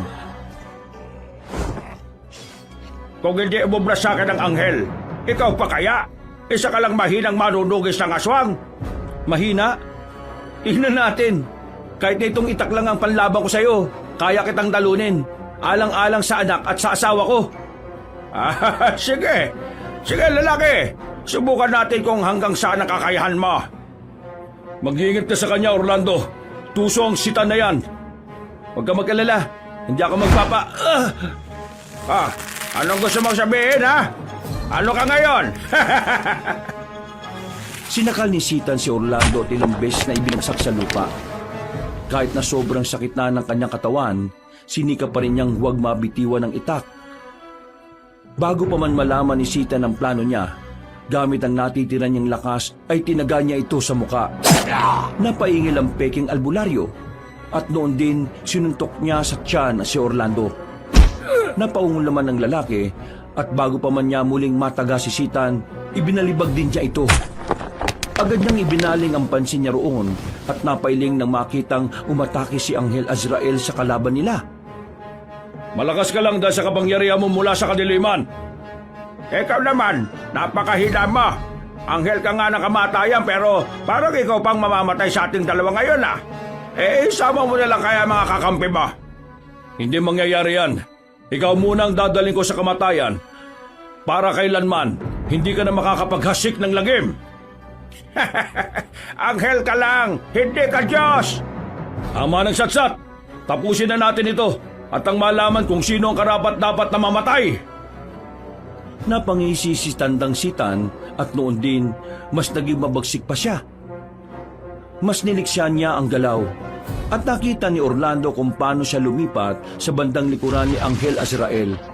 Sinungguban niya ang pakpak noon at bago pa man makalapag ng anghel, binali niya ang pakpak nito. Isang malakas na pag-ungo lang nagawa ng totoong ama ni Kaliel. Kasunod noon, ibinalibag siya ni Sitan. Tumilapon din ang espada niya, kaya halos mawala na ng pag-asa si Orlando. Bago pa man siya makatayo, nilapitan na siya ni Sitan at inapakan sa dibdib. Saan na kayo na ipinagmamalaki mo? Malas mo na lang dahil laging kalaban kita. Kung kinampihan mo sana ako at tumayo ka sa mga gusto kong mangyari, hindi sana kayo aabot sa ganito. Wala akong pakialam. Sige, patay mo na ako ngayon. Pero alam ko na darating ang araw na makakahanap ka na katapat mo. Diyan ka nagkakamali. Wala katapat sa kapangyarihan ko. Diyan ka rin nagkakamali, Sitan. Hinayaan ni Orlando si Sitan sa kanyang ginagawa. Inis niya ang ilang beses na pagtadyak noon hanggang sa makita niya si Kaliel na may dinampot. Muli na lang siyang napatawa nang malaman niyang ang espada ni Anghel Azrael ang nagawa niyang damputin. Bago pa man makalingon si Sitan, lumipad na si Kaliel patungo sa kanilang kinaroroonan at pumesto sa likod ng nilalang na nagkunwaring ermitanyo. Alam ni Orlando na hindi napansin ni Sitan ang batang anghel, kaya naging kalmado na muna siya. Magpaalam ka na sa asawa mo at anak-anakan. Sa uling pagtadyak ko sa iyo, sisiguraduhin ko makakawala na ang kaluluwa mo sa katawan mo. Ikaw ang dapat na magpaalam.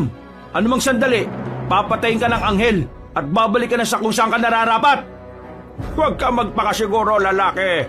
Naamoy ko na kamatayan mo. Ang dapat sa iyo ay ganito. Anong... Namdamin mo ang kamatayan mo, Sitan. Kaliel, dahan-dahanin mo lang at nang malasap niya ang huling sandali niya. Opo, Tay! Ayop kang batang anghel ka. Magbabayad ka sa magtarak mo ng espada sa likod ko. Humanda ka sa magbabalik ko. Hindi ka na makakabalik pa, Sitan. Itay, ayos ka lang po ba? Ano masakit sa'yo? Akala ko po mahuhuli na ako eh. Teka, ang totoo mong tatay, mukhang nabalian siya ng pakpak ah. Ayun po siya oh. Nilapitan nila si Anghel Azrael at saktong pagkalapit nila, lumipad yun at sinabing nagkunwari lang siyang nabali ang pakpak niya. Sinabi pa niyang aatakin sana niya si Sitan. Pero nang makita niyang hawak ni Kaliel ang espada niya, hinayaan na lang niya ang bata. Pinuntahan nilang tatlo si Maricar at nang hawakan ni Anghel Azrael ang ulo niya, bigla siyang nagkamalay. Gising ka na, asawa ko? Ano nangyari? Nasaan ako? Nasa langit na ba ako? Bakit may mga anghel dito? Ako po to, Nay. Si Kaliel po. Ako naman si Anghel Azrael. Pasensya kung ginamit kong katauhan mo para mabantayan si Kaliel.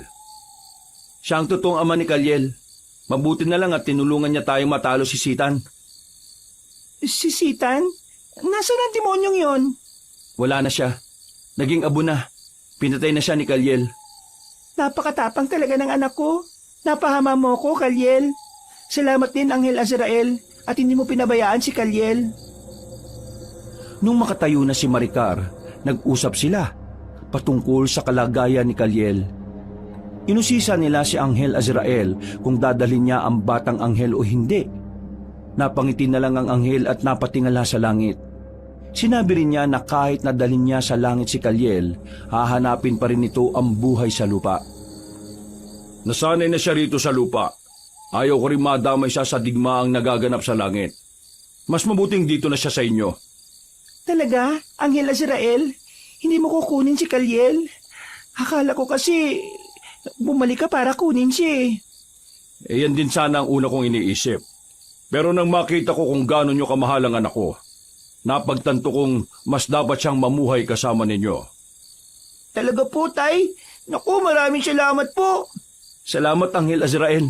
Pero may isa pa po kaming problema eh. Baka po kasi malaman ng mga tao ang pagiging anghel niya. At kagaya ni Sitan, pag-interesan din po siya. Huwag kayong mag-alala. Magmula ngayon, ang kahit na sinong mortal ang makakita sa anyong anghel niya ay malilimutan ito. At hanggat hindi namamatay ang mortal niyang katawan, hindi siya babalik sa totoo niyang anyo. Maraming salamat. Kahit papano nawala ng isa sa mga alalahanin namin. Ano, Kalyel? Handa ka na bang umuwi sa bahay natin? Oo naman po. Sabik na nga po ako makipaglaro sa ibang bata eh. Kung ganun, tara na. Maglakad na tayo pa uwi. Hindi na kailangan. Sandalit hihingi muna ulit ako ng tulong sa mga diwata para magkaroon kayo ng lagusan pabalik sa baryo ninyo. Ipinikit ni na Orlando ang kanilang mga mata at nang sabihan silang dumilat, nakita nilang isang lagusang napakaliwanag. Noon din, bumalik na rin sa anyong bata si Kalyel at magkahawak kamay silang tatlo na pumasok sa lagusan. Bago pa man mawala ang liwanag na yon, napalingon sila kay Anghel Azrael na nooy nakangiti sa kanila habang lumilipad patungo sa kalangitan. Makaraan lang ang ilang sandali. Nakarating silang tatlo sa kanilang bahay. Dahil madilim pa, minabuti na muna nilang matulog para makapagpahinga. Makalipas ang ilang buwan, Nay, Tay, makikipaglaro po ko ha. sige nak, basta mag-iingat ka ha. Huwag mo ngayaan na matuyuan ka ng pawis sa likod mo. Opo, Tay. Huwag ka rin makikipag-away sa mga kalaro mo ha. Ayaw namin na may kaaway ka. Sige po, Nay. Kapag nagutom ka, umuwi ka rin ha. May pagkain naman dito.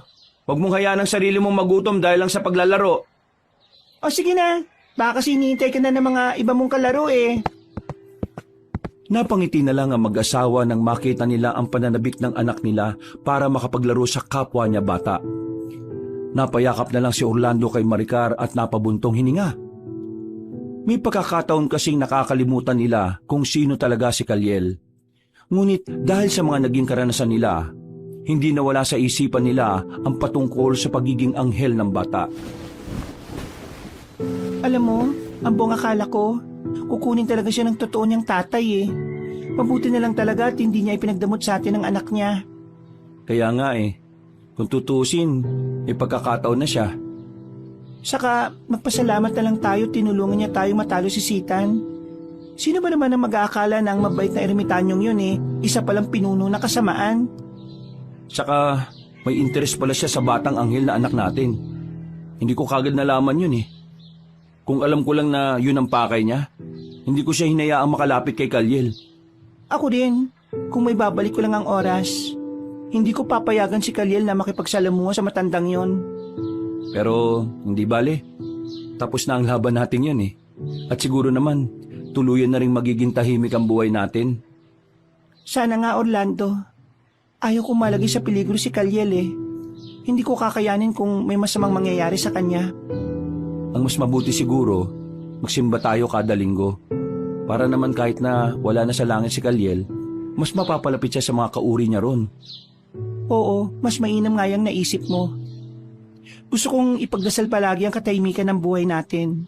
Gusto kong maging normal ang buhay ni Kalyel. Pabuti na nga lang at nakakalimutan ng mga tao rito ang patungkol sa mga aswang. At sigurado, limot na rin nila yung totoong anyo ni Kalyel. Oo nga, kahit papaano, pakakapamuhay si Kalyel kagaya natin mga mortal. At alam ko rin na palagi siyang binabantayan ni Anghel Azrael at ang kanyang inang Bathaluman. Magmula noon, kada linggo, nagsisimba silang tatlo. Nagpasalamat naman si Kalyel sa kanila dahil naging mas malapit siya sa Diyos at kay Anghel Azrael. Naisip din nilang tatlo na kahit na anghel na kamatayan ng totoong ama ni Kaliel, nagawa rin naman itong bigyan ng panibagong buhay ang bata sa tulong nilang mag-asawa. Salamat po, Nay Maricar, Tay Orlando. Inilagaan po niyo ako kahit na hindi niyo ako totoong anak. Ano ka ba naman, Kaliel? Totoong anak ka namin. Hindi man sa dugo, pero sa puso't isipan naman. Tama ang nanay mo. At sa totoo lang, kami pa nga ang dapat na magpasalamat sa iyo eh. Binigyan mo ng pag-asa ang buhay namin. Alam mo ba nung makunan ako dahil sa mga aswang, itinoon ko na ang buong buhay ko sa panunugis. Pero nagbagong pananaw ko nang mapasa amin ka. At siguro, kung hindi ka dumating sa buhay namin, baka pareho na kaming patay. Halos gabi-gabi kasing may nakakasagupa kami eh. Salamat anak ha, sa bagong buhay na dinala mo sa amin. Naku, walang anuman po, Nay, Tay. Pangako po, balang araw, makakabawi rin ako sa kabaitan at pag-aalaga niyo sa akin. Hindi mo na kailangan bumawi, anak. Obligasyon namin yan bilang mga magulang mo. Oo nga naman anak. Presensya mo pa lang, bawing-bawi na eh. Basta po kapag malaki na ako at kaya ko nang kumita ng pera, lahat ng gusto nyo, bibilin ko para sa inyo. Pangako po! Wakas,